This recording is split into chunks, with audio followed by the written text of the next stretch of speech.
Hello and welcome to Manchester United's Champions League third qualifying round first leg fixture against SK Brann. United know that a win over 2 legs sends them into the Champions League group stages for the first time in their history. SK Brann, no pushovers though, the biggest side in Norway with recent European experience stand in Manchester United's way. Absolutely delighted that former Manchester United and current Ireland international Aoife Mannion is with us on commentary today. Hello Aoife, welcome along. Are you looking forward to the game? Hello, I'm really looking forward to this game. Brann, like you say, are not going to be pushovers at all. But with our last performances at United, I think we're in for a real treat tonight with some players in particular. I'm looking at Melvine, I'm looking at Jade, and of course Jess Park into the team. I think that's going to be really exciting.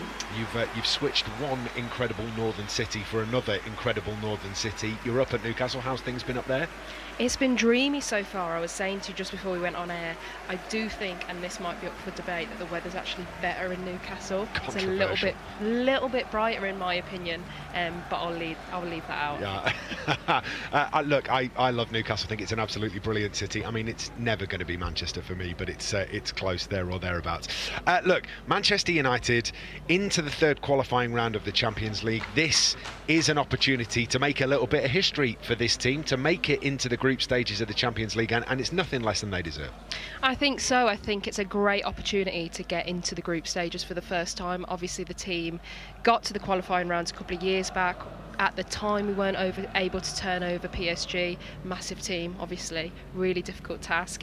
So we've been waiting for 2 years for this team now to have the chance to create a bit of history, and it's something that this group of girls know how to do really well, creating history. I mean, it's a brutally unfair draw, that, wasn't it? When you get PSG in the qualifying stage, you look at the fixture and, oh come on, do us a favour, could have given us somebody small, that would have been brilliant, but no, you get PSG, proper test. Let's take a look at the two teams set to contest this one, starting with Manchester United, who make 2 changes from that win over Leicester at the weekend. Out go Julia Ziggiotti and Celine Bizet-Durnham. They're replaced by Jess Park and Lisa Nalsund, formerly of Brann back in 2019 to 2022, into the starting 11. So Fallon Tullis-Joyce, Golden Gloves winner, in goal for Manchester United. Sandberg at left back, Riviere at right back, Dominique Janssen and the captain Maya Letitia in the heart of defence. Hinata Miyazawa with a new midfield partner. Lisa Nalsund comes in to replace Julia Ziggiotti. Ella Toon just in front of them. Then that front 3. Mallard wide left, hot off 2 goals at the weekend, starts on the left-hand side. Jess Park, new signing from Manchester City, makes her first start for Manchester United off the right, we think, with Elizabeth Turland, who has 5 goals in 3 games so far this season, leading the line. That is the team for Manchester United, and an exciting one it is too. Let's take a look at the opposition, who actually make 5 changes. In come Davidson, Stenovic, Tanila, Haugland and Izomas into the side. We think it'll be 4-4-2, could be a 4-4-3, but 4-3-3, but we'll sort of check that as we're going along. Penengstuen in goal, Stenovic, Orthen, Tanila and Latola the back 4. Davidson, who's Scottish, out wide right. Gaupset, Haugland and Bagheera in midfield. Eikeland and the Icelandic Izomas lead the line. She is going to be dangerous. Definitely one to keep an eye on today. Certainly knows where the back of the net is. And look, this is a team that maybe we don't know so well. There are a couple of names in there that are relevant to us that we remember. People like Maria Torresdottir, for example, who's on the bench today. Yeah, I mean, with Maria, and then also there's that link with Lisa, who's obviously played at Brann. The old assistant coach at United, Marty Ho, took managerial role there for 2 years. But there's some really decent players on this Brann side. When I was watching the clips back, I think number 10, Gopset, is a massive player for them. She's been scoring a goal nearly every 2 games. I mean, this team are firing in their domestic league. They're heading it up. I think they've had about 19 games. Their league runs domestically from March to November, so they're well into the thick of things. I think we can expect a really confident side, ball-playing side. I think it's going to be a tough task, but we've got more than enough firepower at United. I need to stop saying we. No, I think I think we's fine. Look, you definitely got Manchester United into this competition. You can definitely take some of the credit and continue to call Manchester United we. I think that's perfectly fine. In terms of that United side, I think the only real surprise in there for us was that Lisa Nalsund comes in place of Julia Ziggiotti, but maybe that experience of playing in this against Norwegian opposition might be the thing. Tell you what, we'll think more on that and we'll come back to it, but we do need to hear from the boss. Mark Skinner has been talking before the game. Mark, the first of 2 legs against SK Brann, how important will it be to start strongly in this game? It'll be hugely important. You look at the crowd tonight, they're going to try and use that. We have to start the game really well. I've told us to maximise our duels in that possession, because if we do that, they're controllable. And look, we're going to have to quieten the crowd at times tonight, but with our quality, we can do that. So it's going to be really important. I still think we have to win both legs. I think you have to win both legs, because obviously that guarantees you through. So for us, we'll be focusing on that tonight. We'll be respecting our opponent, but not too much, and we have to be all in, which I know the players are ready for.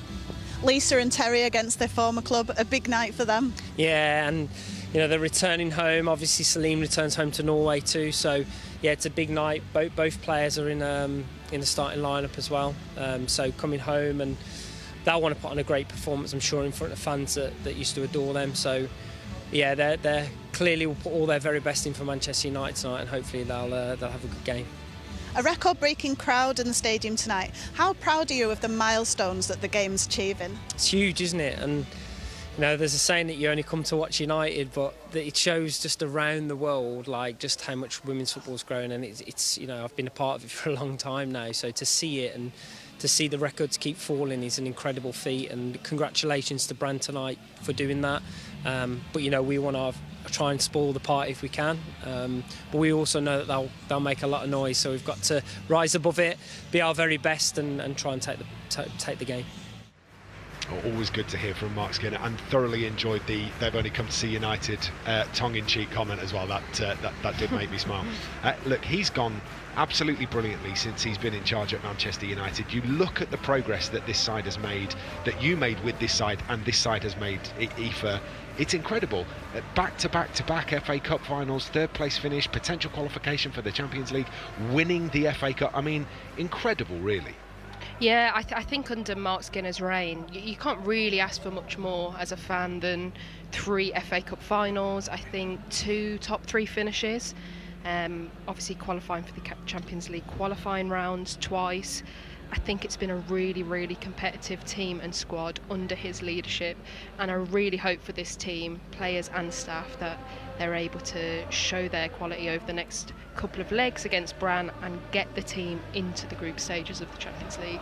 Lisa Nalsund in your picture actually starts at the base of midfield today.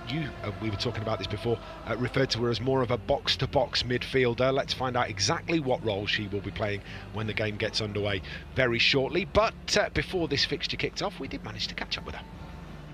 Yeah, it's a pleasure to be joined by Lisa Nalsund. Nalsund, yeah. Not bad pronunciation. I had a go anyway. Lisa, great to see you now. A huge week for Manchester United and a huge week for you. Going back to your former club, how do you feel? I feel great. I'm very excited to bring my team back home. And no doubt you'll be catching up with some friends or family. There won't be a lot of time, but will you get that chance? Yeah, they're coming to the game and supporting us. So that's going to be really nice. SK Brann doing very well, top of the league. What do you expect from that team, and how many of your former teammates are still there? I have a couple of few still. I think they're going to put up a proper fight, and also they are playing good football, so I think they're going to make it very difficult for us, and also they have a lot of fans that's going to back them, so they have like that advantage. You've played in some big games already though. How well does that prepare you for this Champions League qualifier? Yeah, I think we are like competition fit, so that's good, but also they are too, because they're in season, so I think we're like the same there maybe. The weekend win against Leicester has set you up very well. How good was it to win and win really well? Yeah, that's very good. Like we can go in and we can come in with confidence and also build with a relationship that we have now on the pitch to create hopefully more goals against Brann. And speaking to your manager earlier, he said as important as the goals was that clean sheet. Defensively, the team seems really good at the moment. Yeah, I think we are. Like the last year, Sue would have quite good defensive records, so I hope we're going to continue with that this year. Going back to Bergen, Norway's second largest city, we will take some crazy fans. We've got brilliant fans who travel. What can you tell our travelling Reds about the city? It's a very nice city. Hopefully it's not going to be too bad weather. Yeah, some nice mountains they can go up on, and yeah, just enjoy the atmosphere at the stadium. And going back, I guess it will bring back some really good memories of your time there, including 4 years with SK Brann and 2 titles. Yeah. And what was that like to be part of that group? Yeah, that was really nice. We were a very good group and we had a lot of fun, but also playing nice football and winning stuff. So obviously that's a time of my career that I really look as one of my highlights. And do you think because of your relationship with that club, you can be a bit of a scout for us? You can give us some inside knowledge before we make that trip? Well, they have changed a little bit after I left. Like, they got Martin as a coach and now they have a new manager. So, but yeah, I do follow them and I do watch games. So I will say I have some insights. And just finally, it's a huge 2-legged knockout game, but what would it mean to you and to your teammates if we can successfully negotiate that game and make it into the league phase of the competition? Yeah, that's our goal. That's what we want to. So we're going to put everything on that pitch to make sure that we are the one who come out with the win. Well, we wish you the very best of luck. Thank you. Really good to have Lisa Nilsson back and available for Manchester United. Obviously last season a little bit tricky as she went through that injury problem, but to have her back and available, and obviously now back in the starting 11, really important. She of course started the first game in this second qualifying round, so the round before this one, and the qualifying stage of this competition are ridiculously and unnecessarily complicated, but in more of a number 10 role. Do you feel that she's in a more usual position this evening, Aoife? Yeah, I think when I see Lisa, I see a midfielder that wants to be involved in every play. She wants to be box to box. She wants to get up the pitch, down the pitch, very fit, always wants to be involved. And I think that's the sort of role and freedom that she thrives under. So I expect to see her playing a little bit more of that role this evening. Absolutely love that training kit. The black and yellow is absolutely brilliant. I've already been and purchased myself one. If you would like any Manchester United kit, get yourself to the Manchester United website and app. You can grab whatever you like from there. This crowd set to break the record previously somewhere around 15,000. They think by the time they've added it all up, this will be 17,500 people in to watch Manchester United playing SK Brann in Norway. Look at it, absolutely incredible. It must be an incredible feeling to be playing in front of that, Aoife. I mean, it looks brilliant. Like, that atmosphere must be absolutely incredible. So pleased for them to hear that it's a record crowd, and I think hopefully with the experience that this team has playing in front of big crowds at Wembley and whatnot, will be the team. Keep saying we, like I'm still employed here, Liam. You can definitely keep saying I think United will be the team that will rise to the occasion. Hopefully this might actually spook Brann if they're not used to it. Just a rerun of the teams here. The host broadcaster suggesting it might be a 4-3-3, but having looked back at the previous 2 Champions League games, we're both of the opinion that it's more likely to be a 4-4-2, with Lauren Davidson actually tucked in on the right hand side of midfield. So we'll wait and see exactly what comes of that, but I think it's more likely to be at 4 in midfield. So Manchester United getting themselves ready. 2 legs. If you get through the 2 legs and you are the winning side, you make it through to the group stages of the Champions League. If for whatever reason you don't make it through as winners, the losers are transferred to the Women's Europa Cup second qualifying round, so more qualifying to get through to the brand new Europa Cup competition. A reminder of that Manchester United side, as we've said, Sandberg, Janssen, Captain Letitia and Jade Riviere. Expect Sandberg and Riviere to bomb on down the left and right hand side. Nalsen and Miyazawa as that double pivot, and then that really attacking front 4. Turland and Toon, who have already scored plenty this season. Melvin Mallard off the left, who grabbed 2 against Leicester last time out, and Jess Park, just joined from Manchester City, making her first start for the Reds. Look, this game could be really nip and tuck, because they are no slouches, SK Brann. No, they're in full flow, they're in great form, sitting top of the domestic league at the moment. I think that the qualifying games that United have already played will stand the team in good stead. I'm really excited and interested to see what Jess Park's going to be like. We know that Jade Riviere likes to bomb on, and I think that Jess Park rolling into the midfield at times will really suit the flow of United. I think both teams are really strong down their right-hand side, particularly Brann. Is Jess Park's position on the right-hand side going to be dictated by how Jade Riviere gets up the pitch? Is that going to allow her into that sort of left-sided number 10 position?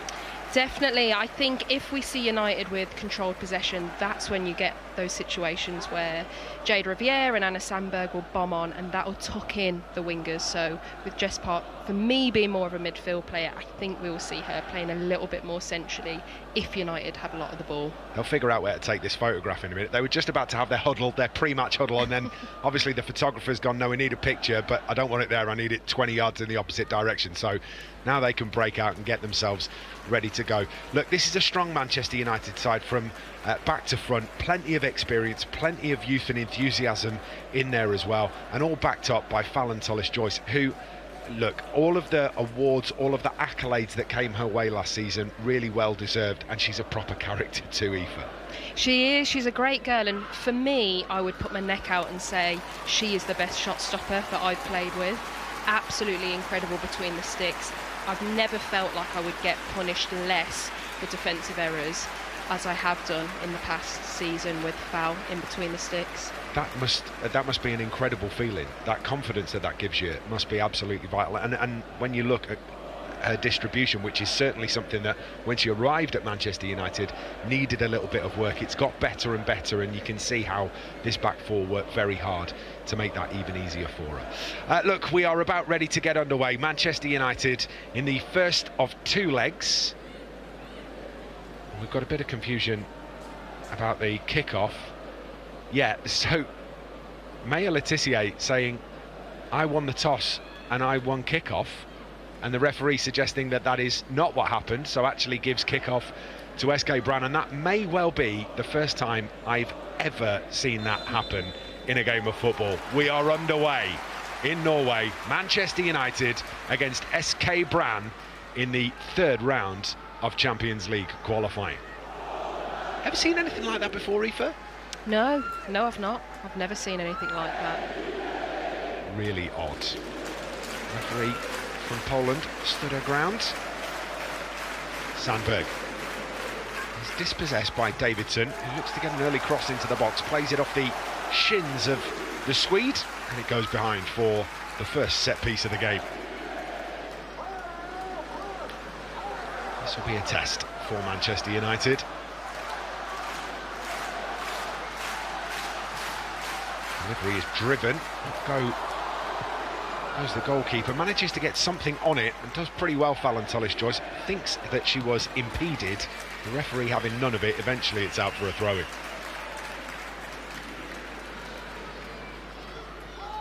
Wasn't very happy with the treatment she got, Aoife. No better woman for it. So, Jade Riviere, first touch of the ball for her is with her hands as she launches one down the touchline. It's flicked on by Elizabeth Turland, back to Mia Authen, and now the goalkeeper. And this is where Manchester United have been so dangerous in recent games, and that's why Elizabeth Turland's relentless running up front causes so many errors, and somehow Brann get away with it on this occasion. I think Brann are a team that are really committed to playing out from the back, and what I'm interested to see is how United can capitalise on that. Platoon helps it across to Malvine Mallard. Now out to the left-hand side, and Sandberg head up immediately, looking for the delivery into the box, clips it in, header comes in, and it's just wide. A stooping Elizabeth Turland not able to squeeze that one on target, but that's a dangerous ball in from Anna Sandberg from the left-hand side. Good ball. Elizabeth Turland will feel that that was an opportunity. Yeah, I mean, short in her memory is Jade Riviere's assist at the weekend, cross into the box, boom, Turland, nice lovely header, bottom corner, so she will have had visions of that when that ball came in then from Anna. Ball is knocked out of play. Manchester United have possession back again. We've got a Smerud on the touchline, barking instructions in the pouring rain at Brann Stadion. Jade Riviere, another one of those long throws from the Canadian, looks to be flicked on by Turland, instead jags out of play. deceptively long and annoyingly effortless. I can tell you last year when I was throwing the ball in from right back, it did not look like that at all. Toon brings this down on the edge of the D. He's stolen off her toes. Back to Maya Letitia. And Dominique Janssen striking up a really important centre-half partnership. That's a good ball down the right-hand side, looking for Jess Park. Holds it up well, waits for reinforcements. Miyazawa steps in to find Nalsund. Back to Riviere. Tissier to Park. Had to be a firm pass in, and was always asking a lot of the first touch of Jess Park, and now opportunity coming in the opposite direction. It's an upset that's galloped forward, eventually turned away. That's a dangerous counter-attack. Yeah, she's a really, really good dribbler of the ball. When I was watching her back, and she can dribble on both feet, which is quite unusual. I think she's only 20, really young, but has the frame and physicality of someone who's experienced and is willing to take that contact, which you don't always get for young players. Definitely one to watch. Product of the Brann Academy, Signe Gaupset has been called up to Norway. In fact, called up by Gemma Granger when Gemma Granger took over, and then was involved in the Euros again this season. Certainly one to watch as Turland closes down Engstuen. Yeah, when she's been playing for Norway, she plays a little bit more on the left-hand side, like you can see here. But particularly against their game a couple of weeks back against Inter Milan, I thought she was really effective on the right side, and that link-up play with her and Davidson and Eikeland, I think it was really potent. So I'll be interested to see whether she holds that position or whether she drifts off to the right. Johanna Tanila comes back to the goalkeeper, Selma Penengstuen. Down by Gaupset. Nilsson just slowing her down. One thing that Manchester United do very well is these recovery runs, get themselves back into position behind the ball. And that press as well. Obviously the injury to Millie Turner in the FA Cup final, keeping her out of the beginning part of the season, so it's a new partnership really between Dominique Janssen and Maya Letitia, one that so far seems to be going pretty well, Aoife. Yeah, I mean, Millie obviously picked up a really unfortunate injury in the final, and I'm sure she's just getting back to speed. Then you've got Dom, brilliant centre-half, and can strike the ball off both feet. Looping one under the crossbar is claimed comfortably by Fallon Tullis-Joyce. Range of passing from Dominique Janssen as well means that you can push her forward into midfield, and we've even seen over the beginning part of this season she's more than capable of covering at left back as well when Sandberger's run her legs off out on that left hand side late in the game. Can push her out to the left hand side. Yeah, she is. She's a dominant player on the pitch, like a protagonist. She wants to be on the ball, making things happen, and like I said before, she can strike the ball off both feet, which is really unusual for a right-sided player who is playing left centre-back. You don't get that often. Hogland. Out to Letola. Letola take over again as this atmosphere cranks up another notch. Tackle comes in from Nalsund. Doesn't bounce favourably for Jess Park, so smuggled back to Penengstuen. Brann can start again. Yeah, Authent goes down the right. I've expected the flag to go up for offside there, but it stayed down. Well, opening 7 minutes or so, it has been Brann who have dominated the possession. Manchester United who have potentially had the best of the opportunities as tackle comes in. Dominique Janssen tidies up and cleared away by Fallon Tullis-Joyce. Toon finds Sandberg. That is a foul. Referee has spotted that one and gives the free kick. I mean, I said that Brann are a team that are really committed to playing out from the back, but you can just see from the last minute there their willingness to have that variability to their game and play longer. I think a lot of their advanced players have got a really good height on them, which is unusual. It's not something that you face in the WSL very much. We've got 3-4 players in the opposition front line and midfield that are really tall. It's brilliant from Miyazawa to find Toon, and what a pass that is from Ella Toon to find Melvin Mallard. Mallard's going to get a cross in directly into the hands of Salma Panengstuen. Couple of absolutely glorious passes through the midfield to set the opportunity up. Really good pass from Tooney here, and this is when she's at her best. She sees that space in between the centre-back and the full-back. She plays the pass through. She probably hasn't even seen Melvin and just expected her to be there, and this is where I think United are at their best. Playing forward passes, being direct, making invasions on the back line. That pass from Ella Toon we've seen a couple of times this season, where it just somehow manages to evade the defender. There's another one. She manages to evade the defender. Nalsund to Mallard. Realises that there's no easy option on, so comes back to Sandberg. Cross from Janssen to the captain, Letitia. 23 years old, Manchester United captain. Leads by example. Riviere looks to thump the right-footed cross in. Instead, it ricochets off the defender and out for a throw-in. Been an excellent addition, Letitia. She has. It's easy to forget how young she is, and then taking the captaincy last year and such young shoulders, I think that she's worn it really, really well. Big old boots to fill as well in the captaincy seat. After Katie Zellum left the club. Yeah, massive legend of United women's team, did so well for us. Brilliant captain for us, brilliant player. Zero arguments from me. I think a lot of the success that this team enjoyed under her captaincy has a lot to do with her and how she advocated for us. So a lot of love for Katie, and I know that the fans will appreciate her as well. I just remember the stats. I used to read the stats out every week. Created more opportunities in the WSL than anybody else. You know, week after week after week, you'd be looking at the same thing for Katie Zellum. She was absolutely spot on, and Letitia having to fill those boots. Knocks that one out of play. Brann have a throw-in in a dangerous area.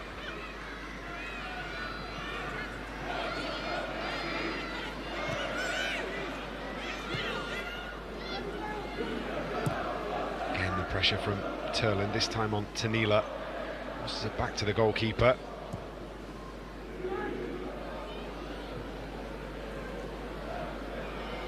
Miyazawa covering a lot of ground in midfield, helped out by Dominique Janssen there, who slides in. And now an opportunity for Park.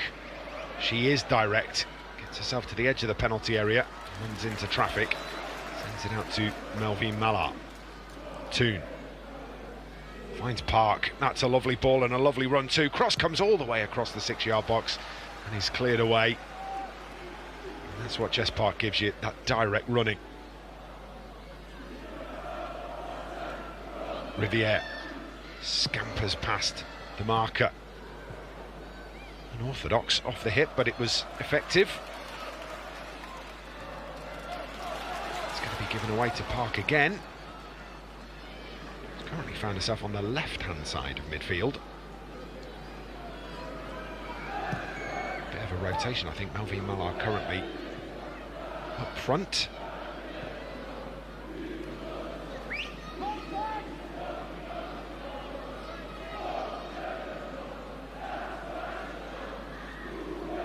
Janssen.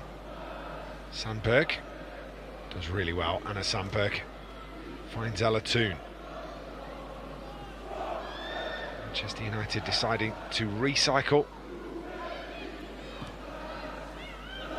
into the channel. Brilliant piece of control from Lisa Nalsson. Finds Melvin Mallard. Mallard pulls it across the Toon. Toon's left foot ricochets in the penalty area. Well, that was a real chance for Manchester United, and some lovely football down the right-hand side.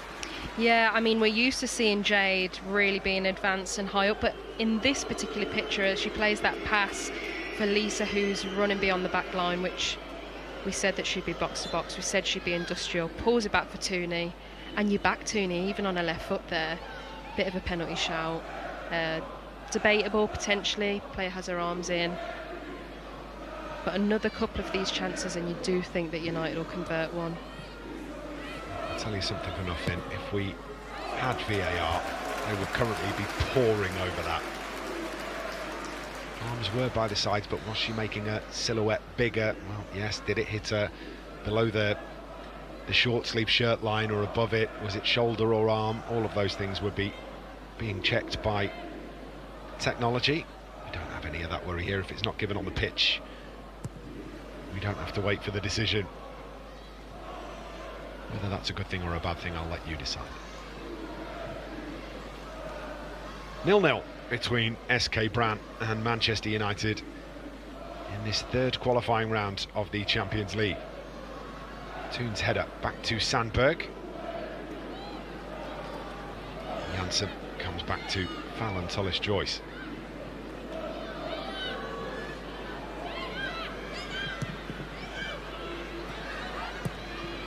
And Mark Skinner is hoping that the likes of Gabby George and Fridolina Rolfer might be available in the next couple of weeks. Recovered, some bodies back would be really handy for Mark Skinner's side. Yeah, listening to his press conference yesterday, it seems that Gabby and Rolfo are on the end of their injuries and hopefully returning to play. So I'm sure the fans will be really looking forward to seeing them this year, and particularly Rolfo, who's one of the 2 new signings. Intercepted by Sandberg. I think technically it's 3 now, isn't it? With Jess Park as well. Yes. I think. Yeah, no, you're right. You're right. That one happened on deadline day, so you can be excused. Excuse a bit of a last dash swap. Letitia. Riviere. Lovely close control from Jess Park. Hassled and harried. Oh, it's absolutely fantastic from Jess Park. Just wriggles free and then gets the pass away to Nalsund. Options left and right. Finds Ella Toon. Toon chops back. Looks to protect that one. He's just crowded out of it at the last minute, but absolutely fantastic work on this right-hand side from Jess Park. Yeah, she's doing really well. She's such a good dribbler of the ball. And as a defender, when you're marking her, you always feel like you can maybe out-physical her because she has got a small frame, and she almost lures you into that and just takes the touch pass. Really good at sensing where the space is, really good at just knocking the ball past you. Very good technical player, but also quite direct and advanced. Using that shoulder-to-shoulder contact to slow down the left winger. Does very well. A couple of players that will be looking to have good games tonight. Elizabeth Turland obviously has been brilliant, formerly of SK Brann, and Lisa Nalsson is another former Brann player, 2019 to 2022 before she secured the move to Manchester United. Park forward to Turland. Turland looking for the run of Ella Toon. Wins it back, does brilliantly. Elizabeth Turland bombing forward. Going to take it on from distance, takes a big deflection, it's behind for a Manchester United corner.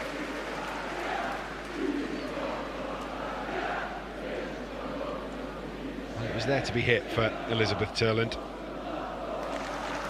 It's a good block in the end that comes in from Stenovic.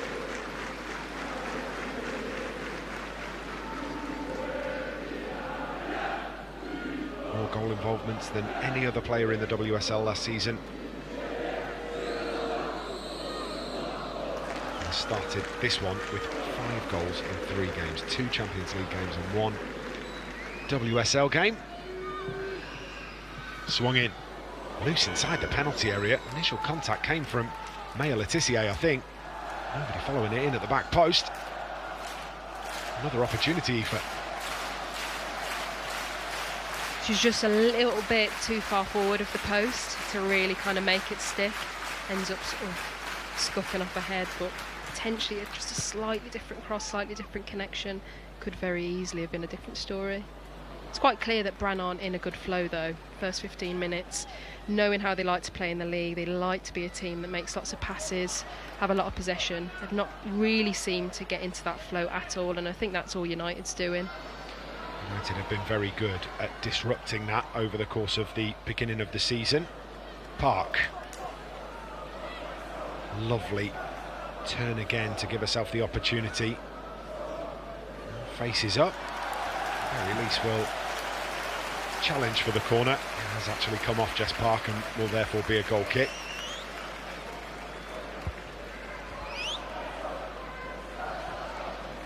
I often refer to the press on these commentaries that we do as being relentless from Manchester United. They just give you no room, Aoife. Yeah, and it's something that the team has really practiced over the last couple of years, particularly last year. That player-for-player press when the team are pressing a goal kick, really difficult to play out against because we pushed so many numbers up last year.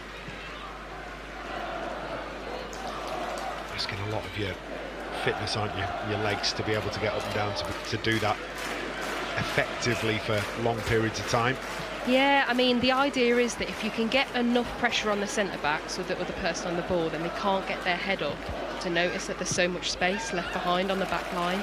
But you've got to make it stick because, like you said, it's so aggressive, it's so physical, it's really tiring, so it's got to be worth it. And I think that the team are able to capitalise, and I expect loads of teams in the WSL will start to press higher as well, sort of spotting how much joy that United had last year. Latola sends one skyward, flicked on by Eikeland. Janssen back to Valentolis Joyce. Letitia. It's a good pass into the path of Jade Riviere, who is pulled backwards.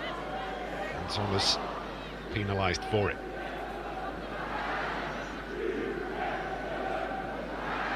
She is quick, Jade Riviere, and she gets going.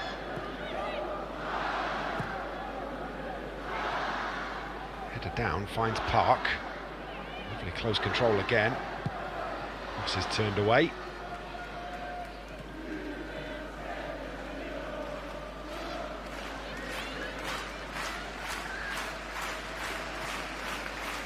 Gets it back out to Riviere.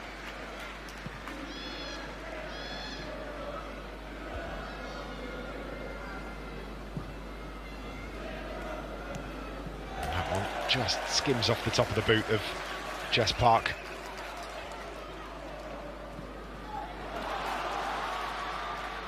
Watching a bounce in midfield, and all of a sudden Brann maybe have some numbers to get forward here. Out on the right hand side with Davidson up against Sandberg.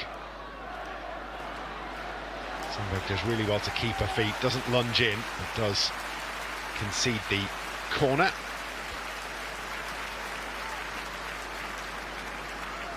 And Davidson, a new signing. 15 Scotland caps, played for Celtic, Rangers, Glasgow City.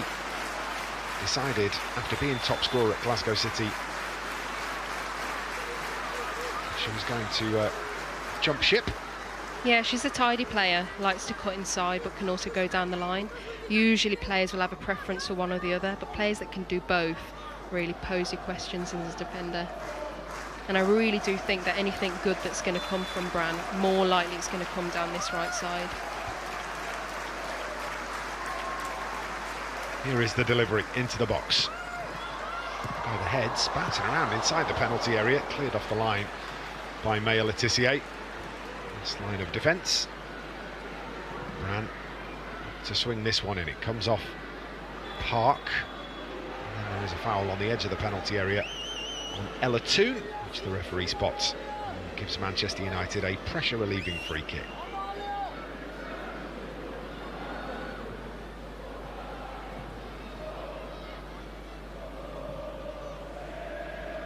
It's well defended. Players in the right places.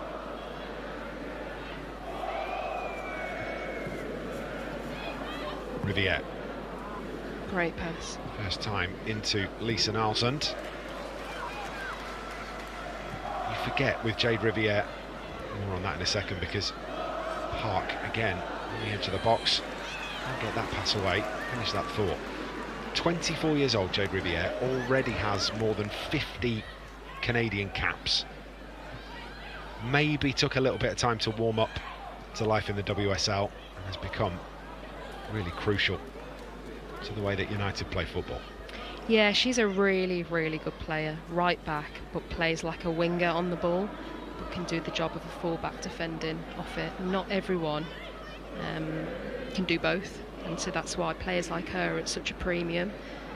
Got that winger profile. She can stop the ball and then push it past you, which is really difficult.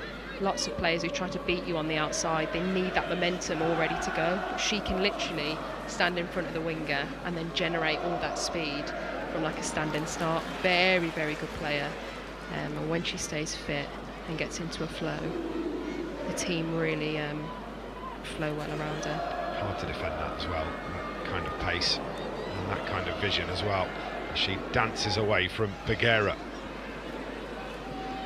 Now the cross from Jade Riviere, measures it towards the back post. Not far away from Elizabeth Turland. Too far to reach though.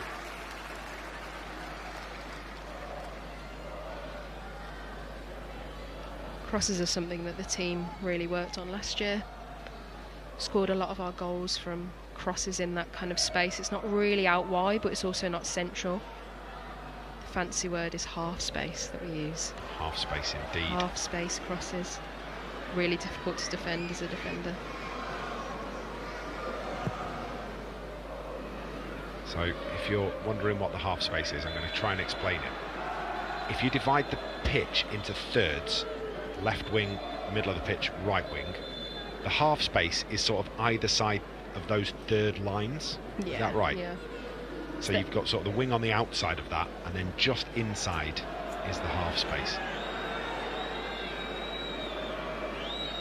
Mallard, Sandberg, Ella Toon. Turns this to Anna Sandberg, who again has the pace to go on the outside if she wants to, decides to come back to Toon, and now Sandberg.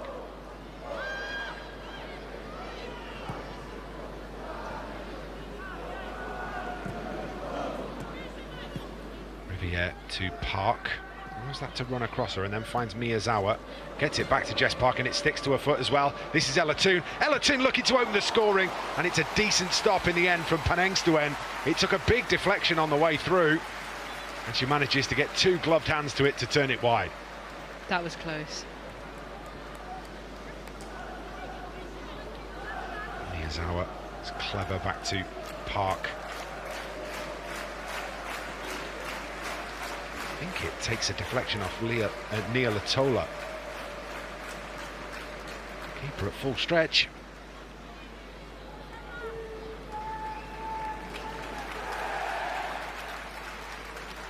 Not a bad summer for Ella Toon, was it?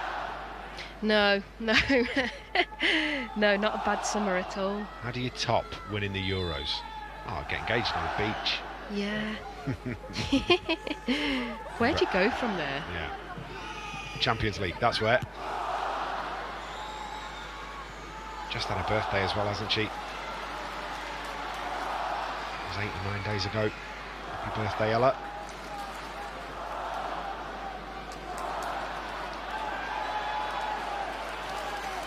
Yeah, just a little bit of a collision in the middle of the pitch there, and Jess Park's gone down. Just cupping that right eye. Yeah. Forearm across the face. Yeah, it did seem a little bit MMA. A bit rough and ready. I don't know whether it was the forearm or sort of the clawing back as Park sort of wriggled away.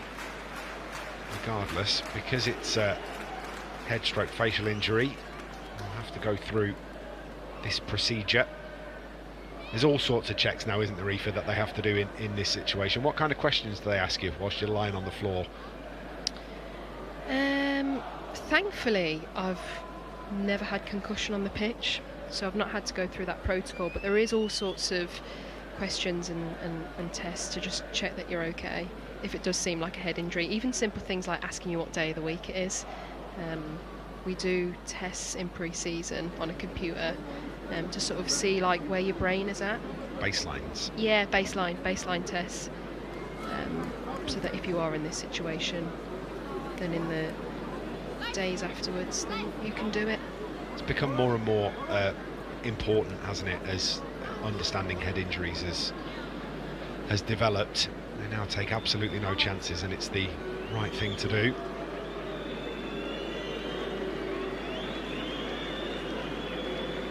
Just Park looks okay to carry on. Just feeling that right eye.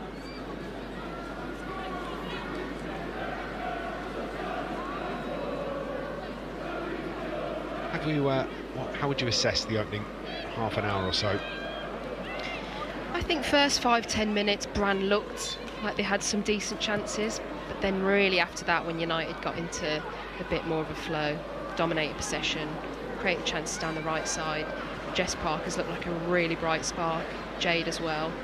I'm looking forward to seeing Melvine get on the ball a little bit more, cutting inside on that right foot. Scored a brilliant goal at the weekend against Leicester, so I think that she still wants to come into the game, but really for me it's been all United so far. Manchester United had a lot of enjoyable moments down that left-hand side against Leicester. Mallard taking up spaces that Leicester just could not defend. Managed to get herself on the score sheet a couple of times. Yeah, Melvine's a right-footed player that prefers and plays better on the left side.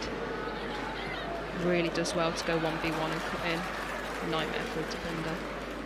We also know how dangerous she can be tearing through the middle of a pitch, for example on Derby Day at Old Trafford. It was a thoroughly enjoyable moment, wasn't it? I think that was shortly before I got sent off. Was that game? It was the one I'm thinking of. Yeah. Was that last season or the season before?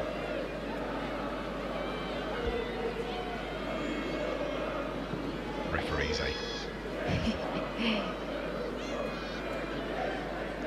Maya Letitia to Dominique Janssen. This is Melvine Mallard looking for a bit of room. Toon drills that in. Elizabeth Turlin with the effort. What a cross that is from Ella Toon.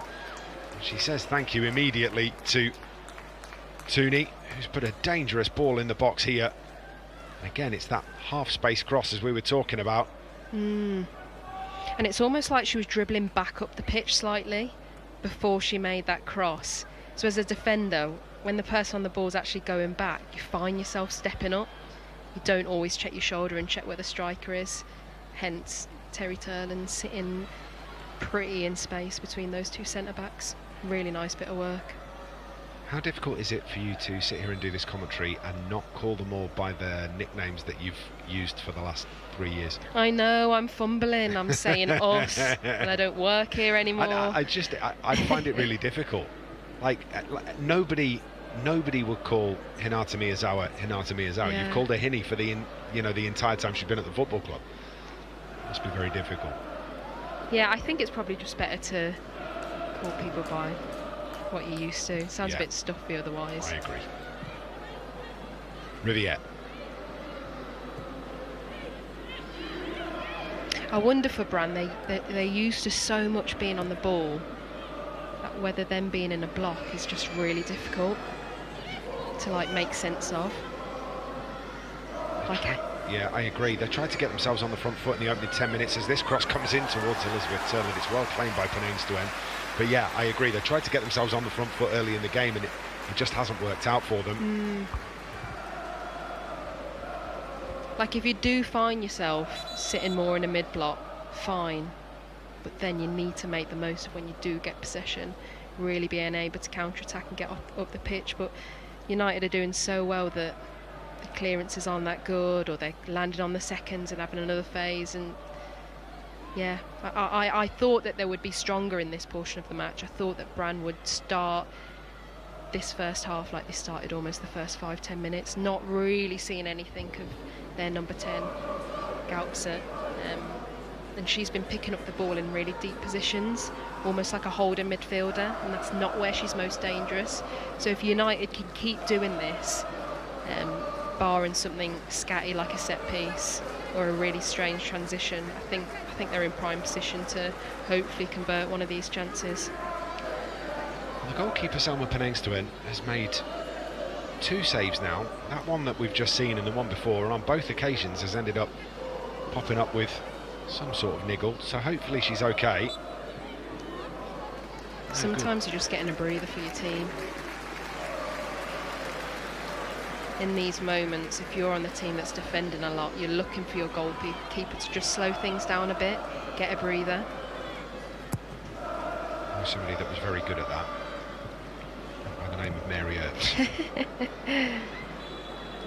She's good at a lot of things. Yeah, sickening, isn't it? Somebody that's that talented. So this is a free kick for Manchester United for the attempted catch that we've just seen out on the far side of the pitch.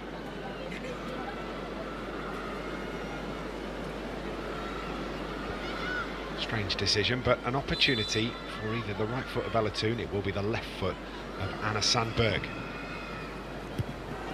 Doesn't beat the first player, comes back out to Sandberg, who's going to find Toon. Toon in the penalty area. Mallard back to Ella Toon. Ella Toon, and it's another big save from Penengstuen. It's lovely from Melvin Mallard to roll it back into the feet of Toon, who hits the target, and Penengstuen's in the way. What a pass from Anna. Sees that space. Melvin rolls it back. And Tooney with that strike. Another good save. That's 3 good saves we've seen now from the Brann goalkeeper, but Manchester United are getting closer and closer. Here is Ella Toon, drills it in. That one is absolutely wicked when she gets it right, Ella Toon. On this occasion, it hits the side netting. Probably learned that one from Zels, didn't she? That was that season, Katie Zellen, where she scored about 4 direct from the corner. Yeah, you'd be hard pressed to find a better corner taker and striker of the ball than Katie Zell. Flicked on by Ella Toon. Makera.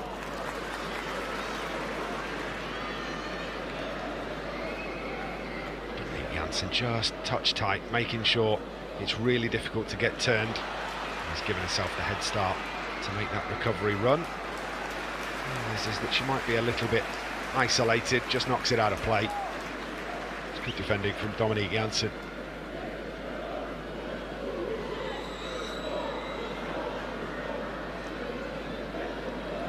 One back by Brann in a good area. Can they conjure up from here? Shot comes in, comfortable enough for Fallon Tullis-Joyce. She can strike them off the left, Gaupset. Probably a little bit far out to do anything really threatening, but has scored ones from those sorts of areas on her left. Can be tricky those for the goalkeeper as well as they come through the legs of the defender. Don't see it until a little bit later, but had that well read, the American.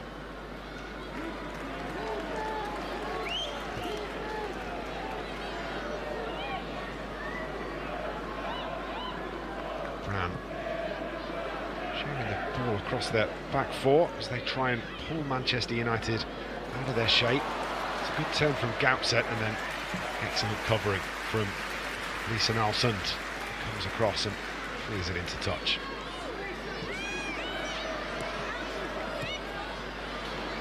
She's definitely having an impact, Lisa Nalsund, in this game. Physicality, exactly what Manchester United need. Yeah, she's an engine, and I think the midfield here today really complement each other. You've got Henny, super technical, really good passer of the ball, reading the right options. You've got Lisa, more industrial, box to box, and then you've got Tooney, who's just Tooney, winning the Euros, getting engaged, doing Tooney things, and just making mad passes that split the back line. Really good player. And it is an Ella Toon 25-yard screamer now, just to get the full set. Down by Nalsund. Makera gets there first. Out to the left-hand side, and Gaupset is met by Maya Letitia. Eat and drink for Maya Letitia, those. See all of the ball, and you to slide in and make that kind of challenge. Yeah, especially when she's stepping out as well. You know, it's like a steam train. She is 9 times out of 10 making the connection, making the tackle. You'd really back her as a player on the pitch. Get the feeling that it's enjoys those tackles where you can take the ball and the player, throw the kitchen sink at it. Yeah, it'd be and come rude out not the to. other side of it. Yeah. Be rude not to. Why not? Defenders Union. Gap set. Comes out to Latola. Runs into Lisa Nilsson, and now Park. Nilsson with space. Comes back to Maya Letitia.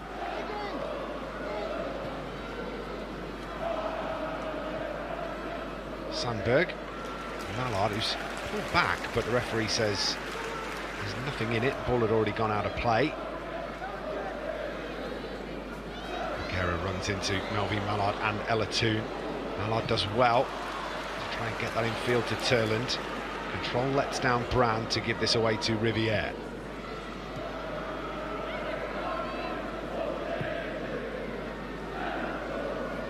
Right foot of Maya Letitia certainly has the capability of those big 40-50 yard switches. That from Ella Toon is absolutely brilliant, but Anna Sandberg has just strayed and tripped the offside trap.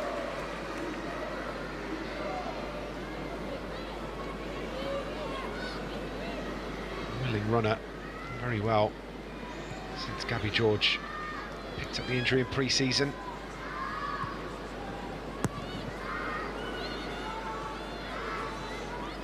Skinner will be delighted that he's got some competition for places across this team. Miyazawa pull back, keeps her feet brilliantly. Park gonna try a little run here. Checks both shoulders. Moves the long way round. Does very well, just invites that challenge in, and maybe Brann can get on the front foot here. Miyazawa. I said earlier that she covers space unlike any other player really at Manchester United. Reads the game so well. Slides in and makes the challenge. Yeah, Hinnie reads the game so well, and a lot of her defending is sort of anticipating where the ball's going to go when it gets turned over and you have to defend. So half the time she doesn't really need to make any big glorious tackles like me as a centre back would like to make. She does the job just by being in the right position. I think the crowd appreciate a big tackle. I think football connoisseurs, they quite like not having to do it. But I'm definitely a big tackle kind of guy. Love those. Wes Brown, you, Maya Letitia, even Millie Turner every now and then's got one of those in a locker. I think you have to work with what you've got, and if you're a physical defender, you need to get your kicks, you need to be putting in those tackles. Hinnie, she's got so many elements to her game. She doesn't really need to rely on that, does she? Ball is out of play, will be a Manchester United throw-in.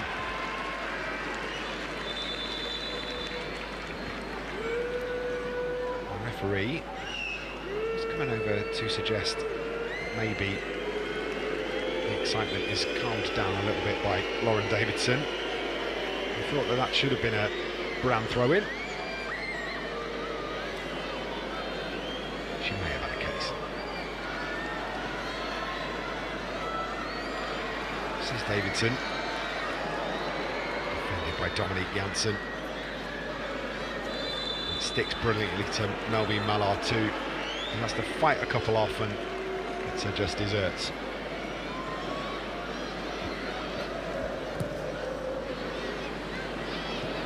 Riviere.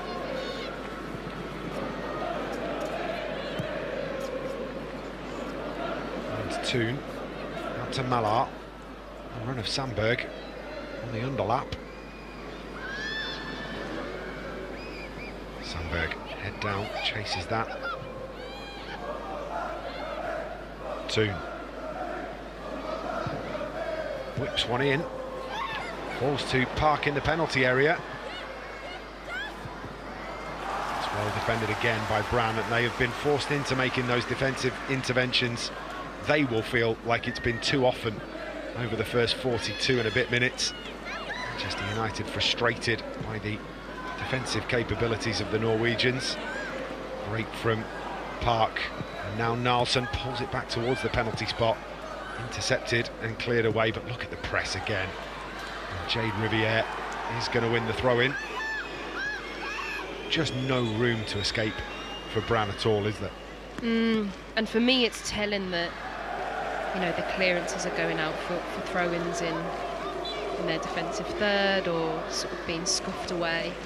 That speaks to me of a team that's not in true control, not in good flow, and it allows United to sort of have more and more waves of attack. Okay, they might not connect on the first cross or the first pass, but it's just falling straight back out to Jade, to Jess Park, for them to have another go, really. Elizabeth Turland just penalised for a small push in the back. Trying to make herself a bit of space in the penalty area. Has ever so slightly overdone it. It's been an intriguing 45 minutes, one that Manchester United have dominated, really, forcing some good saves from Penangs to end from the likes of Ella Toon and Elizabeth Turland.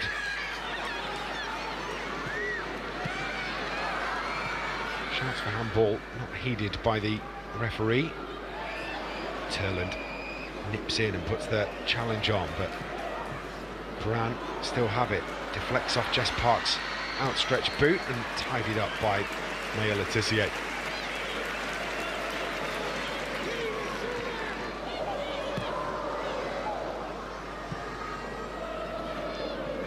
Smashed clear in the end. Letitia on the run, making the intercepting header.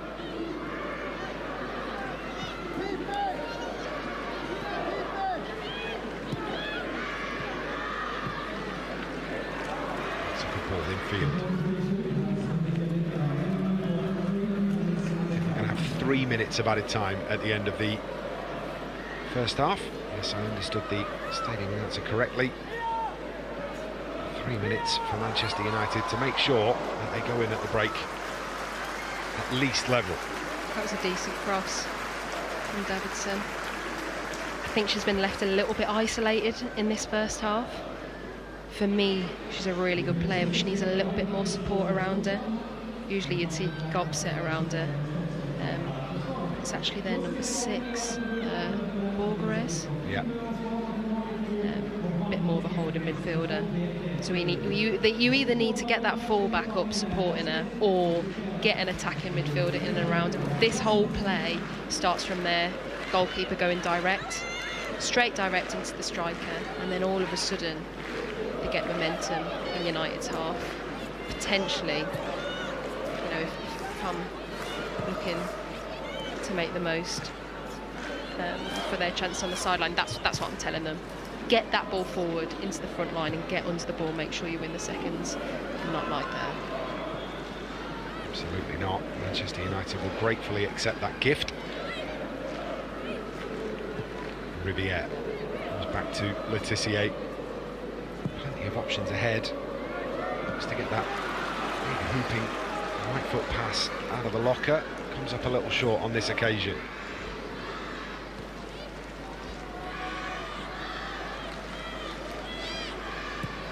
Engström, cross to Althun, out to Stenovic, forward to Davidson, forced backwards by Dominique Janssen. And that's a good pass down the right hand side on the slide, and now Brann looking to try and take advantage. Left behind by Gaupset, continues the run. Eventually a combination of Lisa Nilsson and Maya Letitia squeeze the ball back out to the right-hand side. Peguera rolled in again. Opportunity here for Eikeland. Blocked by Maya Letitia and out for a corner. Decent bit of play by Brann. Good pass by Begora as well. Asked the question of United's back line. It's the first question we've seen asked, really, in the last half an hour. Another ball in. The header cannot be directed goalwards. Just a bit of a late rally for SK Brann right at the end of the first half. I can only think of one save that Fallon Tullis-Joyce has had to make in the first 45 minutes. And that will be something Manchester United will be quite pleased with. Whistle goes for half-time, and Manchester United had opportunities through Jess Park and Ella Toon and Elizabeth Turland, but only Selma Penengstuen standing in the way. United will feel that they have been in charge for the majority of the first 45 minutes without being able to break the deadlock. So it means that at the break, Manchester United in the first leg of the qualifiers are level with Brann. It's Brann 0, Manchester United 0.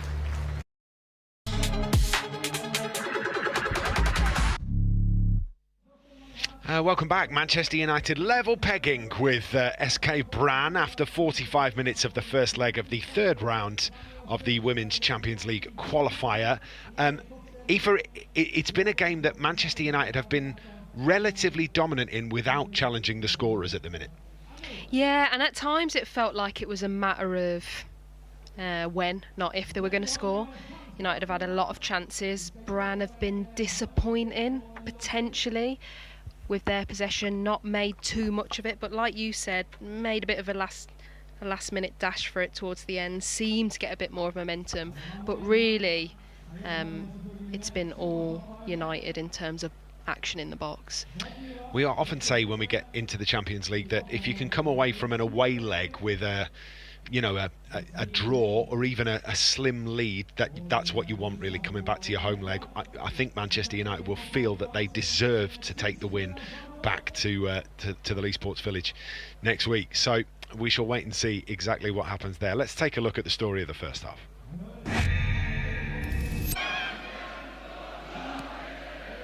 Plenty of opportunities for Manchester United over the course of that, and some lovely football as well. This was the first of those chances. Came to Elizabeth Turland. The ball from Sandberg was brilliant, just couldn't quite direct that header on target. Great ball, she just gets a little bit too under it. If she'd met it a bit more, obviously comes in now. Lovely height. It was almost too nice.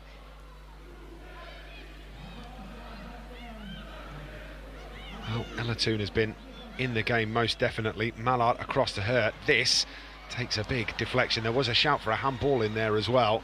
Referee doesn't give it, and you said in commentary you'd have backed Tooney every time from there. And potentially watching it back, if she'd struck that first time on her right foot, it kind of, to be fair, it sort of was a little bit ahead of her from Melvin, but great run from Lisa in the first instance to open up that space. Pass it into Melvin. Yeah, it wasn't the last opportunity for Ella Toon either. Absolutely brilliant from Elizabeth Turland on this run. Sees it open up for her, has a go, forces the deflection.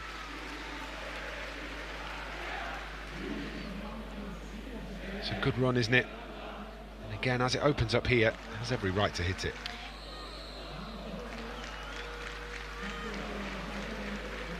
The resulting corner is another opportunity for Manchester United. Unfortunately, Maya Letitia not able to get that one on target either. Yeah, great cross, great corner from Anna.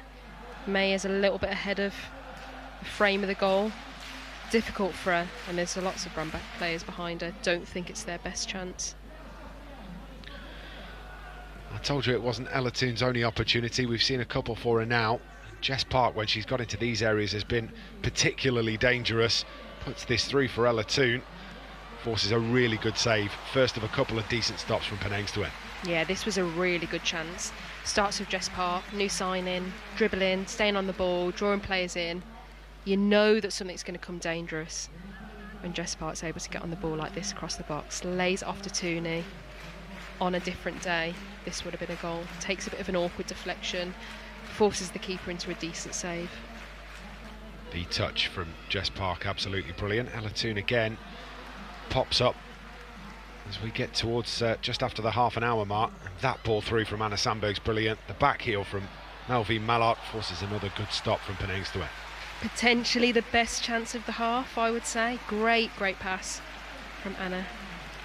She sees the space, Tooney points in the way, Melvin rolls it back, and she strikes dead through the ball. almost hits it too well.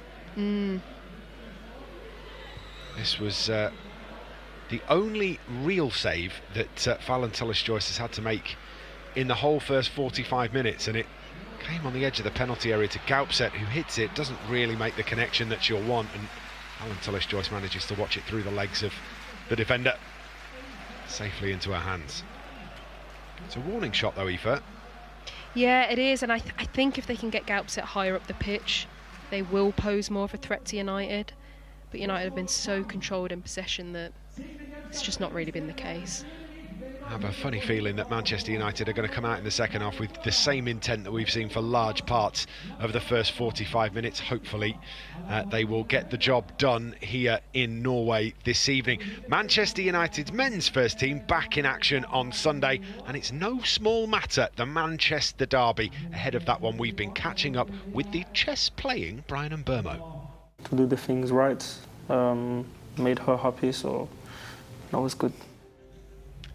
Let's have it absolutely right. I'm 99% certain that Harry is not winning that game of chess against Brann and Burmo. I will get into his ribs a little bit later about who came out on top, but I would almost guarantee that it's the man who has clocked the second fastest speed in the Premier League this season. Absolutely right. 36 kilometres an hour in a sprint is absolutely crazy. If you want to see the full version of Harry playing chess with Brann and Burmo, that's available for you on the Manchester United app right now. You can also catch it on the official Manchester United YouTube, where you can also catch all of the highlights from various games as well, if you can tolerate listening to my voice for any longer than you absolutely have to.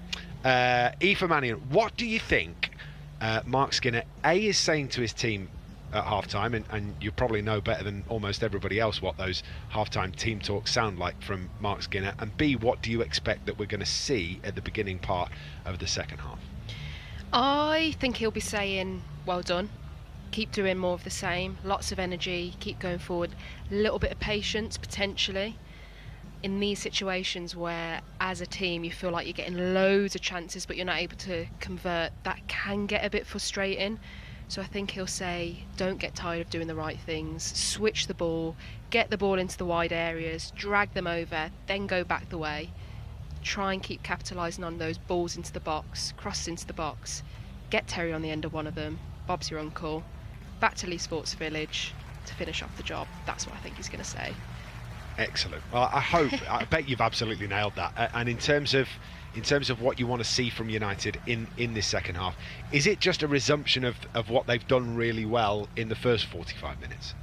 Yeah, I think so, and also United have really good players on the bench, so there'll be that little bit of variance and variety potentially to come into the pitch with Zigiotti, one of the new signings, and also Celine, who typically plays on the wing, really good player, good 1v1 dribbler. I think that 1v1 players potentially are the key to unlock this game. So the more that we can get players that are on the ball, willing to dribble, I think that causes Brann a lot of problems, especially when they're dribbling across the pitch like Jess Park did. So I think he will encourage that. Well, it does look like we're going to get a change at half-time. Monica Isaacson is coming on, and it's Zommers that's making way. So maybe a little bit of a change tactically here for Brann as well. Zommers off and Monica Isaacson on to replace her. Let's see what that looks like as we get through the second 45 minutes. Teams now out and getting themselves ready to go. Ella Toone has been instrumental to Manchester United so far. She has had the lion's share of the opportunities. It won't go too much longer before Ella Toone finds the back of the net with one of them.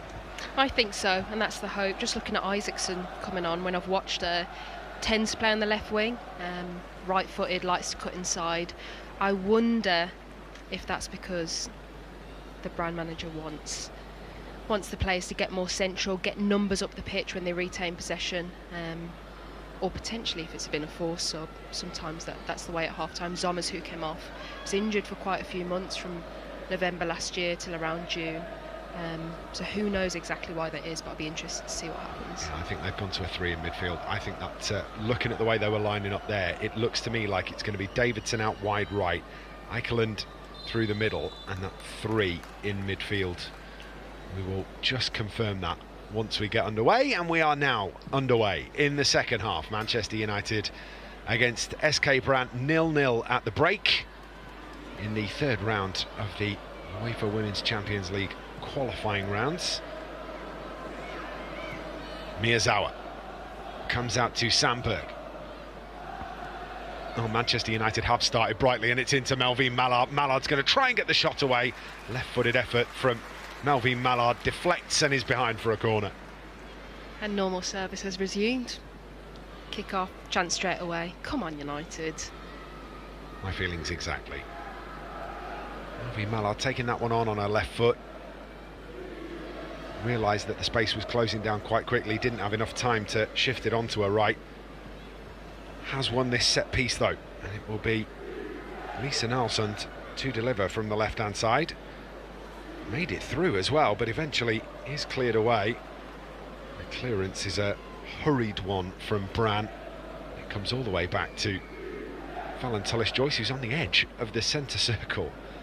It's a long way forward, even for Fallon Tullis-Joyce. That's a good ball down the right hand side to Melvin Mallard. Just finds herself shrugged off the ball. Nalsund reading that well. Again, that pressure from Manchester United forces the errors here. All the way back to the dead ball line. Hurried clearance. Comes to Miyazawa, and now Nalsund. Back to the Japanese, and now on to Dominique Janssen.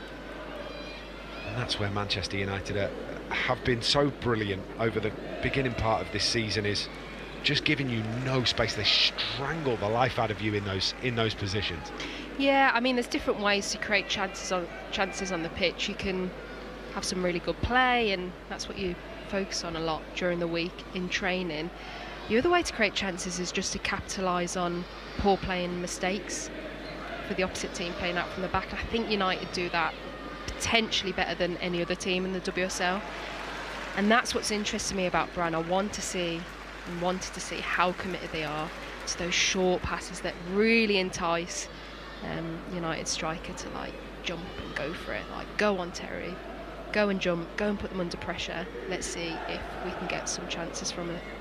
Those short passes out from the back are exactly how Manchester United beat PSV in the first game of that mini qualifying tournament in the second round of qualifying, and also how they beat Hammarby as well, forcing the error which allowed Elizabeth Turland to jump, steal it away and score for Manchester United. That's a foul on Dominique Janssen, and about the most obvious one that the referee's going to have to deal with all game long.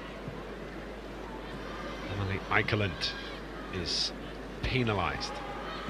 Janssen. Toon flicked on by Park, helped on again by Nalsund to find Sandberg. Sandberg turns Davidson, who gives it away to Jess Park. Miyazawa, deflected pass, ends up with Ella Toon. Stretching the pitch again, Manchester United, with Mallard hugging that touchline. Cuts in field, finds Miyazawa. Janssen sees the space and uses it. Sandberg stands up the left-footed cross. Well, it was met by Elizabeth Turland, but it was also met by the Brann defender at exactly the same time. It's cleared away. And again, as Aoife Mannion pointed out at the break, Manchester United wanting to try and utilise those crosses into the box. Really good touch by Anna to set up the cross. And great pass in the first instance from Dom Janssen. Got to have that pace on the ball to allow the wide player to sort of just touch it in front of their pass, in front of their path even. Mallard steps away, can't get the pass away though. Gaupset swamped in midfield by three Manchester United players. Does well to retain possession, but Brann moving in the wrong direction. Turland glances over her shoulder and sees that the reinforcements have not gone with her.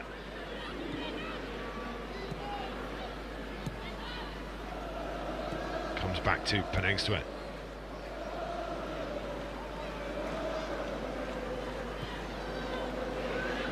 Alton.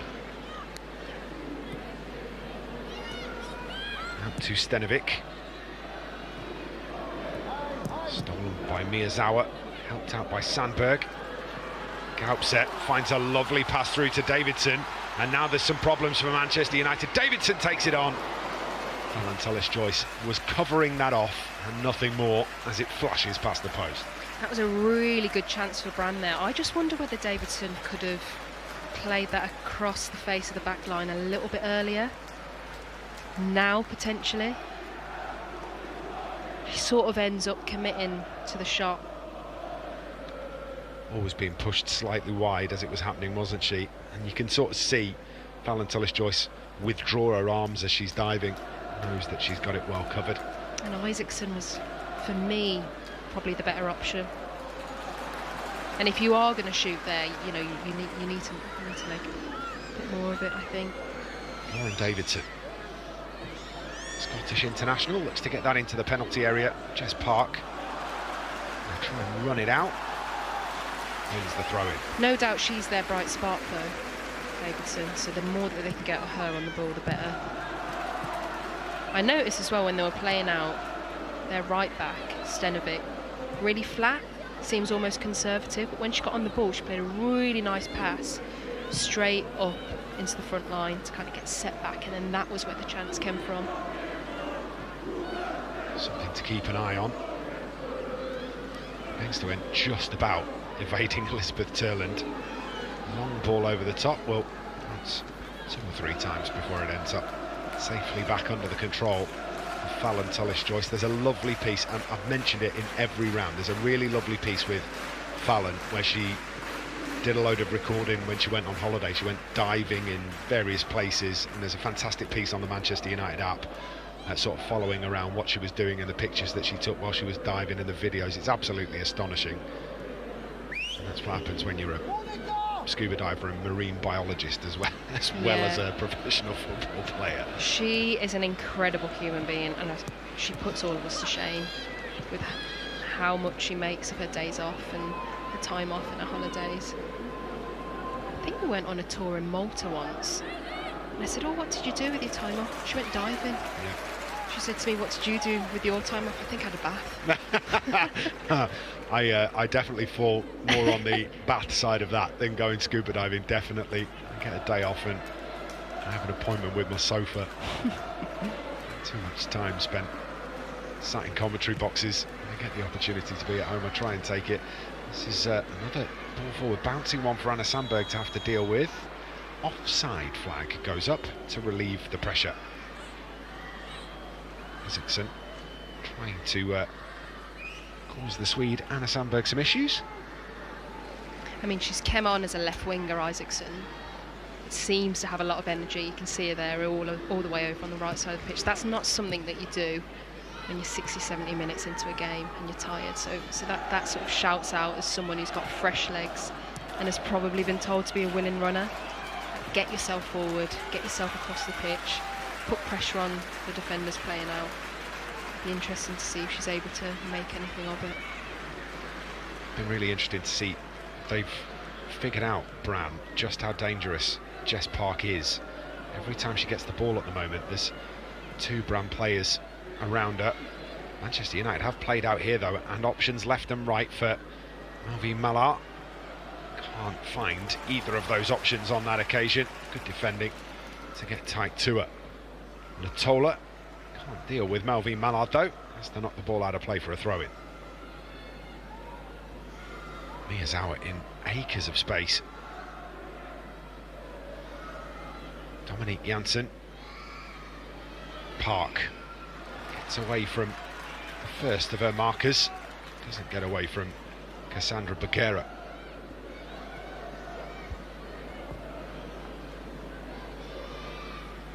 Riviere. Mallard, who switched sides for Manchester United. Saw her playing off the left for the first 45 minutes, is currently playing off the right. Something potentially that Mark Skinner has seen. Yeah, potentially he wants to stretch the back line a little bit more on that side. Maybe free Jess Park up on the other side. I'm not sure, we'll have to watch it a little bit more. But what Jess Park does really well is that she makes you as a defender think that you can have a nibble. waits for you to reach in and then just touches it past you. So you either need to be really, really deliberate if you're going in for a tackle, or you need to sit under it and just give it the space in front. Toon. Again, it's a good ball in that from Ella Toon. It's really well defended, just keeping Jess Park out from underneath the flight of the ball. This would have been a peak Leah Galton. Arriving at the back post. At the back post, I think. You get told to, you know, in those sort of areas where Tooney put the ball into the box, aim for the back post area. I think that's Leah's bread and butter. It'll be really good to see her back in the next few weeks, hopefully. Saw the pictures on the official Manchester United Instagram page today of Leah Galton out on the grass and training with her teammates. So too Gabby George, so hopefully he's on the mend. Has been such a brilliant servant for Manchester United over the course of her career. So dangerous when she's confident. Such a powerful runner. More tools in the toolbox once these players are back and available. That's good from Turlin to find Nilsson. Nilsson's going to put this into the path of Riviere, just ahead of her. The Canadian is quick, but not quite Usain Bolt. And to be fair, if Jade can't get onto the end of it, I don't think there's probably many players that can. It's good to see her in those higher areas, though. I was just going to mention Dominique Janssen actually for exactly that reason, but we'll wait until Jess Parks finished this meandering run. Oh, that's a really clumsy looking tackle. Referee says both of them. No, actually the second one from Miyazawa is a play on. Goodness me. I don't mind seeing those back, as that is intercepted by Miyazawa. Advantage is over. What did you make of both tackles, Aoife? Yeah, I mean, as a defender, I always err on the side of letting play go. I think that this is where Brann can look quite dangerous. They do have good dribblers of the ball. Toon checks into space. Infield to Nalsund. Miyazawa. And that's that run again from Dominique Janssen, who is trying to commit some players to free up people in the box. Going to get it back here, hits it, goalwards, loose inside the box, saved again. Two top stops from Penengstuen. Had to be brave, was brave on both counts, and keeps the side in the game. It's a great bit of play from Dom, on a left foot as well. Remember, she's a right footer. Asked a question of the goalkeeper, could have potentially put it in the corner. The goalkeeper spills it, then comes out. And appears to go down again with another little niggle. Back on her feet. Hero vibes, giving me hero vibes. Seen that happen before, haven't we? Eventually, we'll try and find the way through. That is Celine Bizet-Durnham receiving final instructions, it looks. Another one that had a very good summer. The wedding pictures were unbelievable all over social media. Congratulations to her and Aaron, I think it is, isn't it? Aaron Denham? Yeah, also a professional footballer. Really, really nice couple. Will be great to see Celine get on the pitch. Very good footballer, brilliant 1v1 player. Certainly has the ability to stretch you, especially if you've got tired legs. Sandberg with the cross though. Chance here maybe for Park as she was arriving into the penalty area. Couldn't quite make the connection. Nilsson. What a goal that would have been, by the way. Wow, if she'd struck that. If she connected with that. Feels to me like Dominique Janssen has had an instruction as well in this second half. She's so high here, just to give Manchester United an extra option. Yeah, potentially that, and also a combination of, I think Brann have maybe been told to sort of sit under the ball a bit more, soak up pressure. They're a little bit higher up defending in the first half, so I wonder if Dom's sort of taken her opportunity to sort of step in. Definitely looks really dangerous though. The expert analysis of Aoife Mannion, formerly of Manchester United, currently at Newcastle United. And of course, Republic of Ireland international.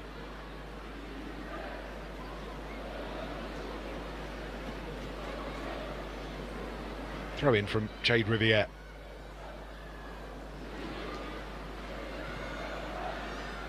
Cleared away, but it is very much clear your line stuff from Brann at the moment. Yeah, and again comes from sort of a fumbled play, playing out from the back. I wonder if they set up to go a bit more direct, whether they could get a bit of momentum higher up the pitch. I don't know whether they're creating the chances that they probably think they can, and probably have in their own domestic league. That's what's hard though, when something works so well for you, go into a different competition, different style of play. It's difficult to adapt if it's not what you're used to doing. Actually enjoyed the couple of different systems that United have employed over the last 12 months. And whether you sit Hinata Miyazawa as the single midfielder, sort of the single pivot if you will, or whether you go with those two in midfield, gives Manchester United a different balance for different games. On that occasion, a foul given away.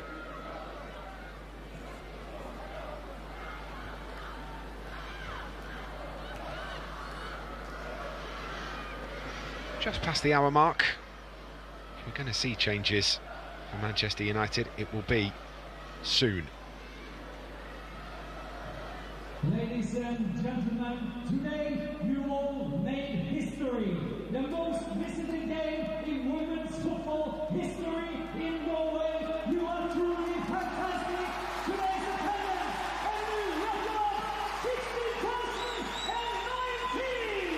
16,019 sets a new Norwegian record for a women's football game. Huge attendance. Well done to everybody, not least the Manchester United fans who on a Thursday have made their way to Bergen to watch a game of football. They go everywhere, they are fantastic, and they deserve a huge pat on the back, as do the rest of that 16,090 inside the Brann Stadium. I'd love to be there, watching with a bucket hat. Ball swung in, this is dangerous, this could be an opportunity. It is eventually touched out of play and will be a corner. It's an absolutely brilliant cross. They were queuing up for it at the back post. Ella Toon again. It's like Melvine and Terry get caught doing the same thing. Great cross though from Tooney. Those in-swingers as well. Really difficult to defend. Coming in towards the keeper. Stenovic doing just enough on that occasion. Another set piece though for Manchester United, the left foot of Anna Sandberg will deliver this one. Cleared away at the near post. Miyazawa tidies up. Threads it through to Park. Malar back to Park. Out wide now to Ella Toon. Good football from Manchester United. What can they do from here? Ella Toon gets the cross back in towards Elizabeth Turland. And it's going to be run clear again by Davidson. With Nalsund getting there and keeping it in as well. It's brilliant from Lisa Nalsund. It's another good opportunity though, Aoife. Yeah, really good opportunity, and Lisa just sort of sweeping up there. It's those sort of defensive moments that gives you that confidence and reassurance that you can commit numbers forward. So I always like to praise the sort of small, understated defensive moments that keeps the attack going. Well done, Lisa. Malar back off the left now for Manchester United. Finds Maya Letitia. Dinks one into the box. Back towards Melvin Mallard, who makes the headed connection, but can't get enough power on it. Being knocked off balance potentially by the defender. And it loops into the arms of Penengstuen.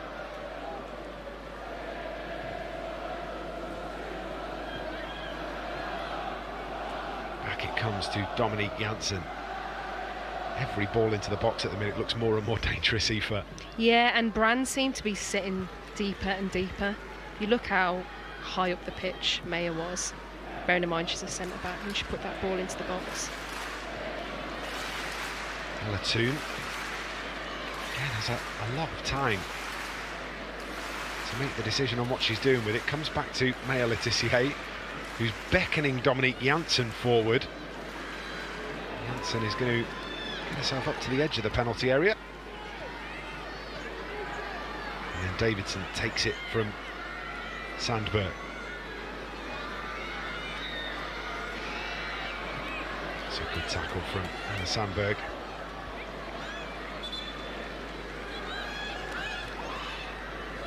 It's always a good indication that your team isn't in a good flow when your playmaker is having to sort of collect and save the ball on their own byline. But that's not where Lauren Davidson would want to be. It's not taking a deflection, says the referee. So will now be a Brann throw-in. This was the ball in from Maya Letitia. Just maybe nudged at the final second there. Puts her off just enough. Yeah, that was a nudge. That was a nudge. Naughty from Stenovic. Potentially a bit lucky that VAR wasn't in the referee's ear to say whether she should take a look at that again. The defensive dark arts, Aoife. Things you do to keep your team in a game, mate. There's too many cameras now. Takes the fun out of it. Yeah, I can understand that. Great pass. Toon is going to try and squeeze that one in behind for Melvine Mallard, who made it. I mean, the weight of the pass from Ella Toon there is unbelievable. The way that it sort of checks and slows down to allow Melvine to loop round the back, it's quite incredible. Wins the corner. Yeah, and I mean, I can't stress enough the quality of those sorts of passes. Players who make them, like Tooney in this situation, what she's looking for is the space in between the fullback and the centre half. Slots it perfectly in between, and then really it's over to the winger to get on the end of it and make something of it with a cross. Nelson's delivery headed away. Ella Toon chases. Isaacson with her. It's going to be put back into the path of Ella Toon. It's just slightly too far ahead of her. Clearance is not what it needed to be at all. Yeah, Letitia goes over the top, but Guerra just gets there. Turland wins it back. Driving into the penalty area. Is not going to win the corner.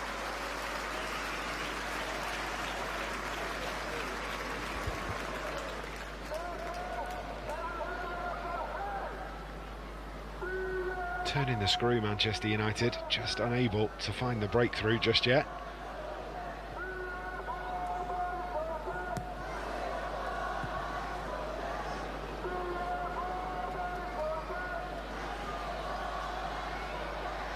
Park just nudging to try and win this ball back. Lisa Nelson steps in. She's been absolutely everywhere in this game, Lisa Nelson. Sandberg over the top looking for Melvine Mallard.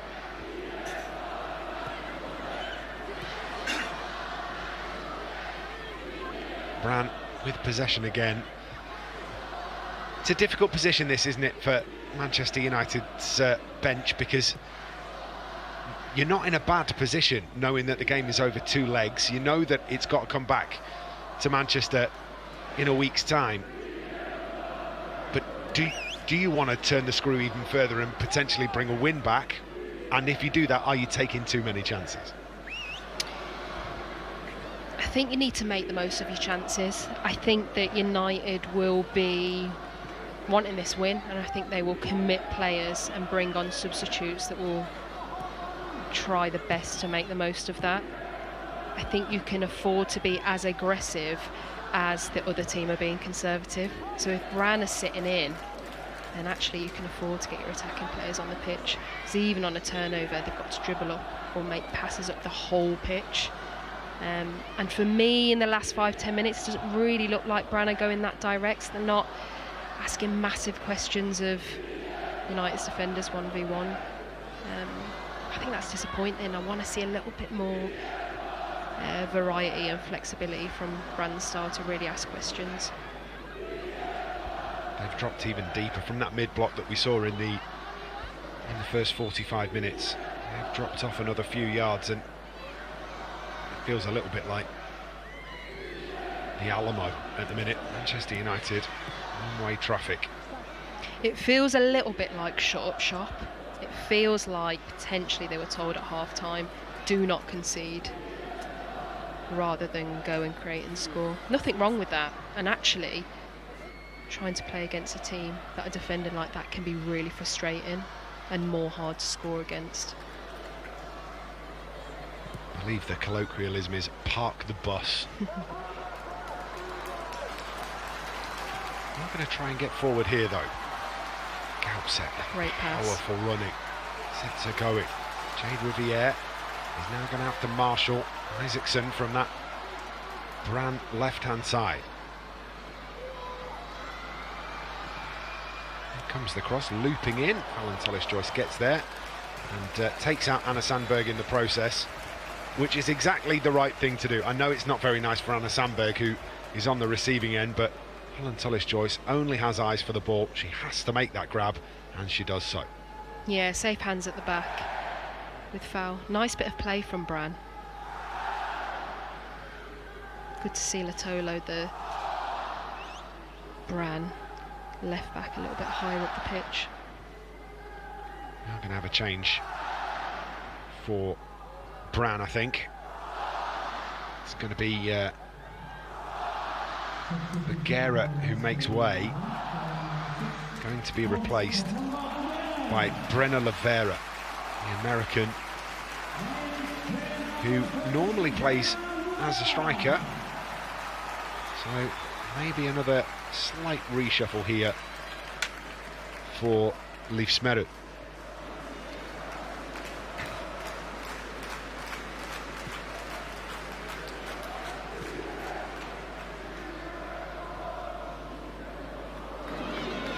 Double change for Manchester United as well, I think.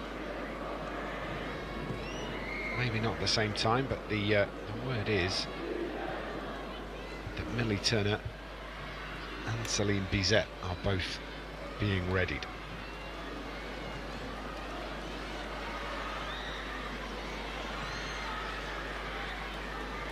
Clearance launched into midfield. Laetitia, I believe she was pulled back. The referee thinks otherwise. Intercepted by Miyazawa. Early ball forward. Turland rides the first challenge, gets the pass away and is upended. That's a clear foul. So everybody except the person that matters. And Turland is still down here. Sandberg. I don't know how that doesn't get given. He's back on her feet now. Switch from Manchester United, looking for Sandberg. Just bounces right at the point where she can't sort her feet out. Skips off the turf in front of her and out for a goal kick. That's one foul. Yeah, I mean, it's like pinball. That is a clear foul, really. But like you say, the only person that matters is the ref. Terry doesn't go down easily. So if she goes down like that, it's a foul. Doesn't stay down either. It is a double change for Manchester United. Celine Bizet replaces Jess Park. And Anna Sandberg makes way for Millie Turner. So that will be Dominique Janssen that moves out to that left-back position, as we were talking about a little bit earlier on. Millie Turner will come in alongside Maya Letitia. And it's a straight swap, really. Jess Park for Celine Bizet-Durnham, as we now call her. Yeah, straight swap for Jess Park and Celine, but two very different types of players. Jess Park, slightly more of a central player, potentially a little bit trickier on the ball. Celine, out-and-out winger, 1v1 player, very effective on a day, really good player. Also will give you endless running in terms of the press, which is what Manchester United are going to try here. Although Brann have now escaped, and look who it is stepping back in to make the challenge. It's Lisa Nilsson in midfield again, and again Lisa Nilsson makes the challenge, slows everything down, allows Manchester United to get back into position. Then there is a slip, a pull of the shirt, and the first booking of the game is for Lisa Nilsson. That's unfortunate for Lisa there. Does so well. Does that dog work in almost like no man's land of the pitch.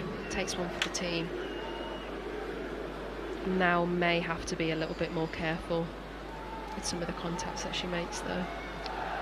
There are good fouls to take and there are bad fouls to take. There are good yellow cards and there are needless ones. I would suggest that's a good one. We'll see what happens from this free.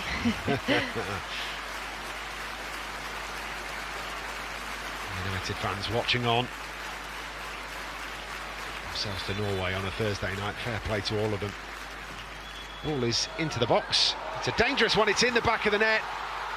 And somehow Brann, against the run of play, have managed to nod home from close range. Ingrid Stenevik turns it past Fallon Tullis-Joyce, and Manchester United are behind. It's Brann 1, Manchester United 0. That is such a disappointing goal to concede. Set piece, really disappointing. Stenevik, a conservative right back, comes in, potentially unmarked, and just heads the ball in the net. And for all of the possession and all of the dominant play that you have as a team, this is a sickener, and this is all that matters really.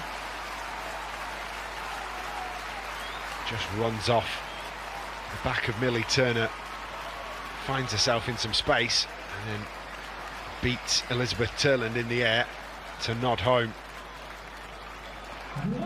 It's good movement from Stenevik to get herself in that position, but United will feel that that's an unfair blow really.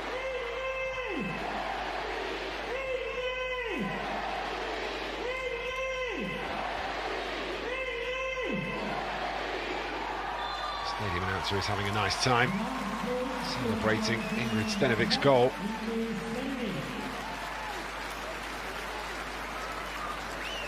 Leif Gunnar Smerud is just telling everybody to calm down. Yeah, surely at this moment he can't believe his luck.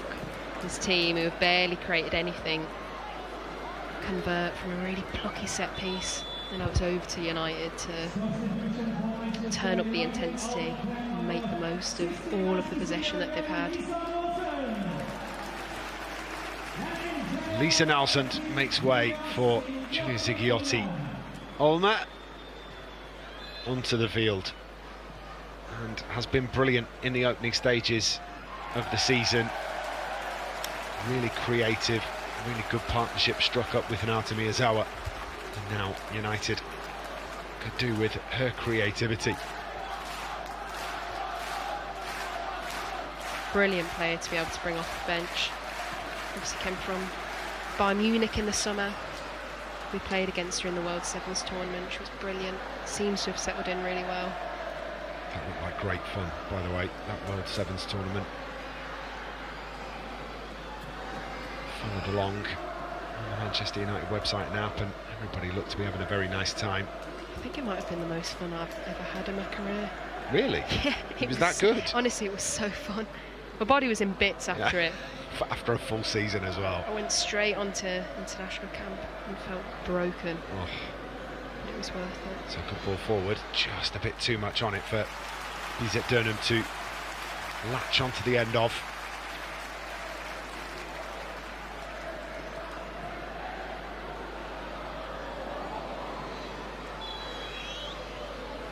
Won the league we were talking about Giulia Zighiotti, won the league with Bayern, has also played for Barcelona. I mean, you know, one of those players that has been there and done it. Yeah, very good pedigree of player, and Mayer and Terry Turland know her from playing with her at Brighton, I think. So there's a bit of a link there. Really good player, tidy, controlled on the ball, but also does a lot of the dog work off the ball. Turland out to Riviere. Riviere trying to find a bit of space to get this cross away. Does really well to check back and gets the cross in towards the back post, and Mallard, who nods it down loose inside the area, but Janssen can't get there. Miyazawa does. Toon tries to wriggle free, thinks that she was brought down. Does really well there, Jade, to make a cross of that. Sorry, Liam. It's all right. It's a dangerous ball in behind, which is gathered by Fallon Tullis-Joyce. You're more interested than me. No. If you've got something to say, definitely say it. It's almost like Brann are now playing as though they're playing for the win, even though they've went 1-0 up. Just wonder some of those direct passes there, were crying out for them potentially 10 minutes ago. Is there also an element of United now chasing the game are very advanced too? Yeah, potentially. I do get frustrated playing against teams in a low block, but no better team than this group of girls and this squad under pressure. I think this is the time when these players thrive, and there's still a good 10 minutes left. We know that this side have a pedigree of scoring late in games. You only need to look back to the Liverpool game in pre-season to understand just how capable they are of doing that. And that is an effort from range from Signa Gabsett. Yeah, she's good. I've said she's good, but I don't know if she's that good. Like if she'd scored that. You're wondering what on earth is going on, aren't you? Tullis-Joyce more than equal to it. Maya Le Tissier. Zigiotti makes a run into the channel. Instead, back it comes from PZ Turnham to Le Tissier. Field to Turner. It's a good ball from Millie Turner. Yeah, nice ball from Millie. Finds Toon. Mallard pulls it back. Cleared away. And a play for the Manchester United throw-in, I think. Nice bit of work there. Yeah. Really good switcher play from Millie. Tried to do that a couple of passes before, didn't quite connect. Seemed to get a range on this one. I think if United are going to be able to get a chance in the box, this is the sort of play that it's going to come from. Offside flag goes up.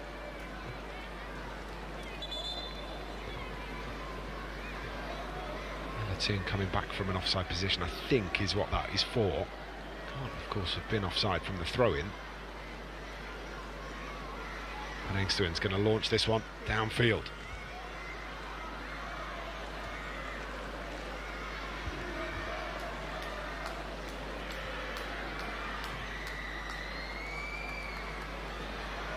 Riviere steps in, gets a shove in the back for good measure. That should be a yellow card as well. It is not. They're the ones that really frustrate fans.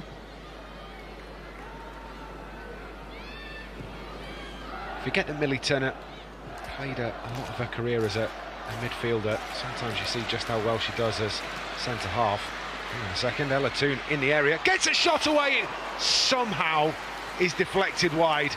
Penengstuen, I don't know how much she knew about it, but gets just enough on it to deny Ella Toon.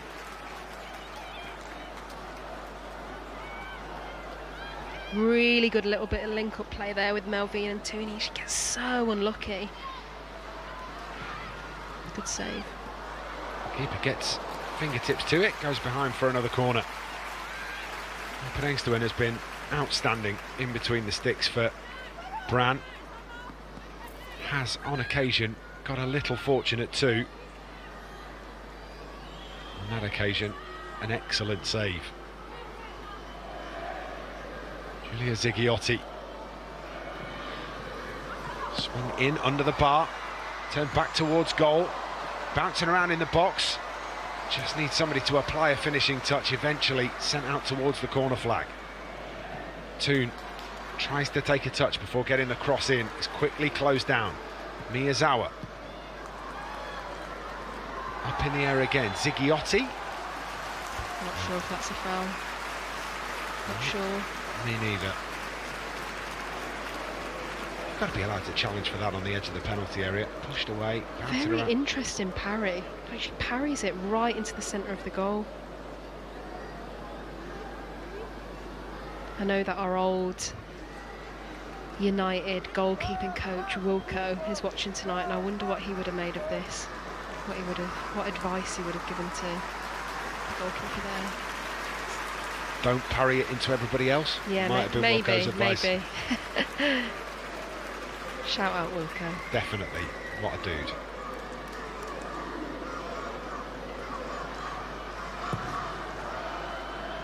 He first came into my knowledge when he was at Bury, and then of course joined Manchester United and caught up again then.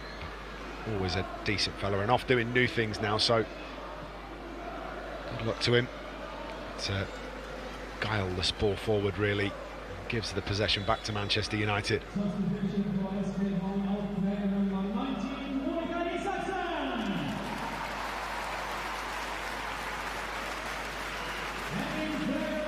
Monica Isaacson, the substitute, is substituted. She came on at half time, right? Yeah.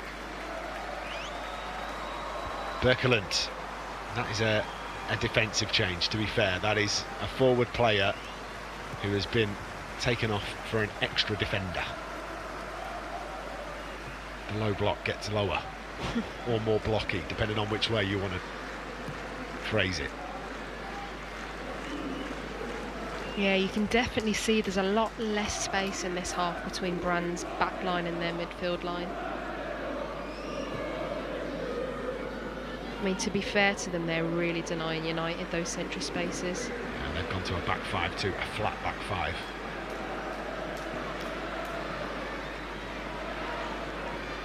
United trying to get a ball in behind. Going to work, Lavera. Happy to just take it into the corner, it looks. Will be Brann throw-in. Coming out to Europe after a stint with Chicago came to a close. Bruno Lavera has done well since her arrival.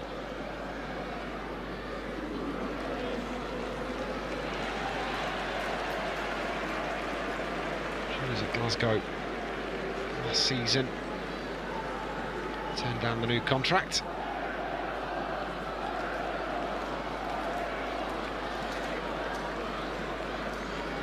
So strong, Gouser. See how wide she sort of her stance is. Really difficult to defend. Clearly quite happy to sit in, make it physical, run down the clock. Really frustrating for United. Still a few minutes in this left. It's not a result that you can't turn around when you bring them back to Manchester, but let's have it absolutely right. It was a sucker punch. Manchester United have dominated the game, and Brann have been kept in it by the goalkeeper Penengstuen. Maybe time here for Salim Bizet. Lifts a ball across the face of goal, can't quite wrap the boot around it though, and it goes behind.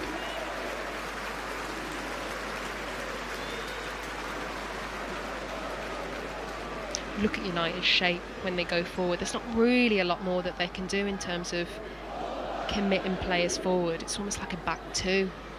Dom joining in into the midfield, really getting players on the back line. I guess it's just over to that little bit of quality and finesse, potentially to make the most of the chances.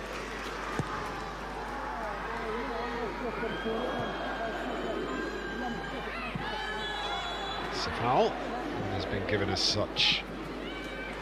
Now they will commit some players forward here, Manchester United, and Dominic Janssen decides to take it quickly. We're not quite at lump it in the penalty area stage just yet. Turner. Toon. Linking up play to Riviere. Ball into the boxes. Too close to the goalkeeper, Penengstuen plucks it out of the sky. Trying everything United to try and find a way through. Just not happening for them.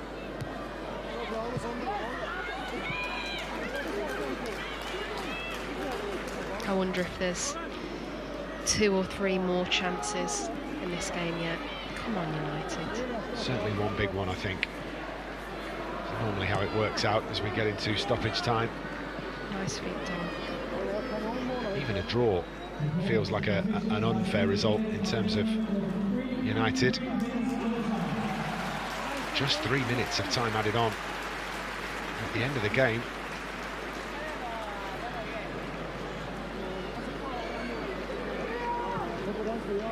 It's 5 substitutions and a goal.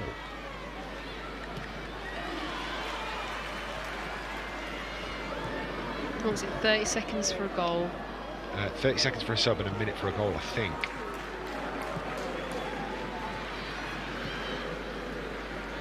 So maybe, I mean, that 3 minutes would be right if there'd been no other stoppages. I don't know. Maybe Turner, brave with the header. Flicked on, brought down inside the penalty area by Bizet. Durnham out to Riviere, measures this ball in, too close to the goalkeeper again, aimed at Melvin Mallard, and Engstuen claims it out of the sky. Some games you just see goalkeepers have an inspired performance, don't you? It's been one of those from Selma Engstuen this evening. Yeah, I think it tells you the play of the game when keeper's been their best player. Put credit to her. Should have been solid between the sticks. A couple of incredible saves, especially that one from Ella Toon in this second half. Absolutely no right to get fingertips to it.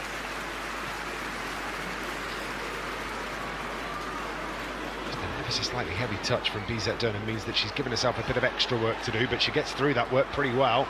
Gets to the byline, gets it in towards Turland. Just crowded out again. A sea of red shirts inside the penalty area. Miyazawa. Forward now to Toon from Letizier. Helped on to Janssen. Back to Ella Toon in some space. Miyazawa. Turner. Letizier. Back to Millie Turner. Manchester United looking for the room to get a ball into the box. Letizier to Toon. Work round the corner. Riviere has to leave that alone. She thinks she was offside. Toon takes over, drills one in, loose inside the box, and Tellen's effort. She can't get over the top of it. It goes over the crossbar, and that will probably be the last action of the game.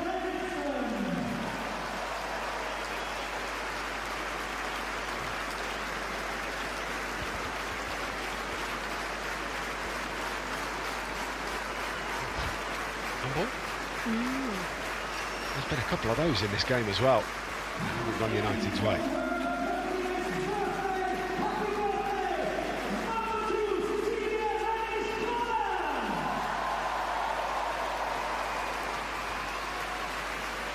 Time-wasting substitutions. Sorry, game management substitutions we're supposed to call them, aren't we? Depends what side you're on.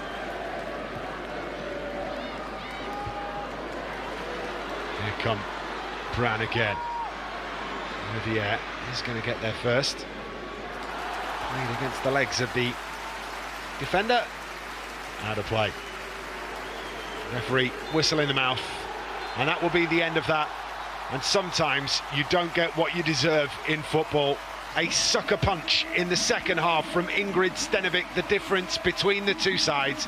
Manchester United with countless opportunities, only to be denied by an heroic performance from Selma Engstuen between the sticks for SK Brann. We go to the second leg in a week's time, and Manchester United will have work to do to turn around the first leg result. Against the run of play, and somewhat unfairly, full-time at the Brann Stadium. SK Brann 1, Manchester United 0. Aoife, football can be cruel sometimes, can't it? Yeah, really cruel. I mean, for all of the good work that United did, all of the chances that they created, they did everything apart from put the ball in the back of the net. It feels Brann's goalkeeper had an absolute blinder, and then to get done on a set piece, sickening. But there's a second leg, there's a chance to make up for this. Yeah, if there's any chance of you getting down to watch that one, the support would definitely be appreciated. Let's look at the story of the game. Well, there were plenty of efforts for Manchester United, and Ella Toon instrumental in many of them, including this one. that gets blocked in the first half. Just shout of a handball there. That was one of the handball shouts that I was talking about that doesn't get given, despite Melvin Mallard's protestations. Really good chance for Tooney. Ends up being a good block. I think she moves towards that. I would agree. Maya Letitia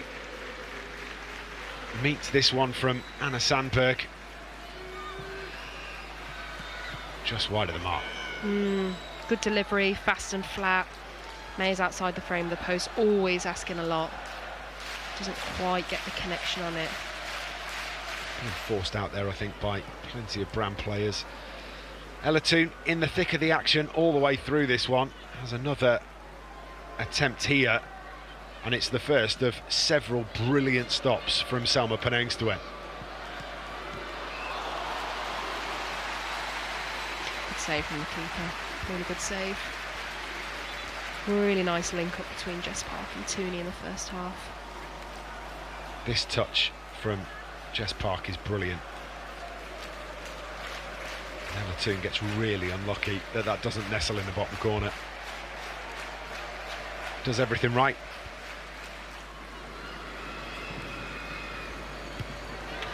Final action of the first 45 minutes, and it was Ella Toon involved again.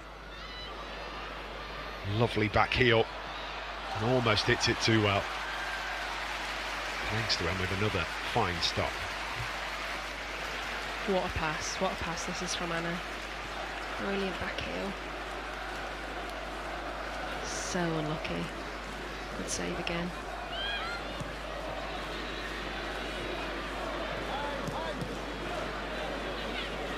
This was Lauren Davidson breaking away. I think Maya Letitia doing just enough to push her wide. Takes the shot on, but you think there was a better option in the middle, Aoife? Yeah, I mean, Maya does really well to keep Davidson on the outside. I think if she'd got a head up, now she never looks up. If she'd got a head up, she would have seen Isaacson in space on the other side. Dominique Janssen much more advanced in the second half as Manchester United were chasing the win. This was at 0-0. Gets it back here, hits it maybe not as well as she will have liked, but it forces the parry and then can't be turned home by Park. Really nice dribble from Dom. Bit on her left foot as well, nice pass on her left foot. Remember, she's right-footed. Central shot, not the best shot, but that's enough of a question of Langston to parry it. Central in front of her, unlucky. Enjoyed that link up from Melvin Mallard, that's where she's been brilliant. Now gets another opportunity here. Starts the move off Melvin Mallard and then finds herself in plenty of space. Just can't squeeze the header past the goalkeeper. I think just nudged at the pivotal moment. Good run from Melvin. Not sure Stenovic is looking to play the ball, but keeps her hands down, so it's not obvious that she's pushing Melvin. Then the free kick that was squeezed past by Stenovic, who could quite easily have been punished for the penalty at the other end of the field. Instead pops up in the Manchester United penalty area to nod them ahead. Sickening goal to concede. All of the good work to then get undone on a set piece here. Disappointing. Stenovic comes across the face of the goal free and heads it in. Such a shame, because United were doing so well. Absolutely nothing that Fallon Tullis-Joyce can do from that range with that power generated. Manchester United behind from a real sucker punch. One more opportunity came for Manchester United, one more good opportunity, and Ella Toon has every right to feel like this should have ended up in the back of the net, because that is a brilliant stop from Penengstuen.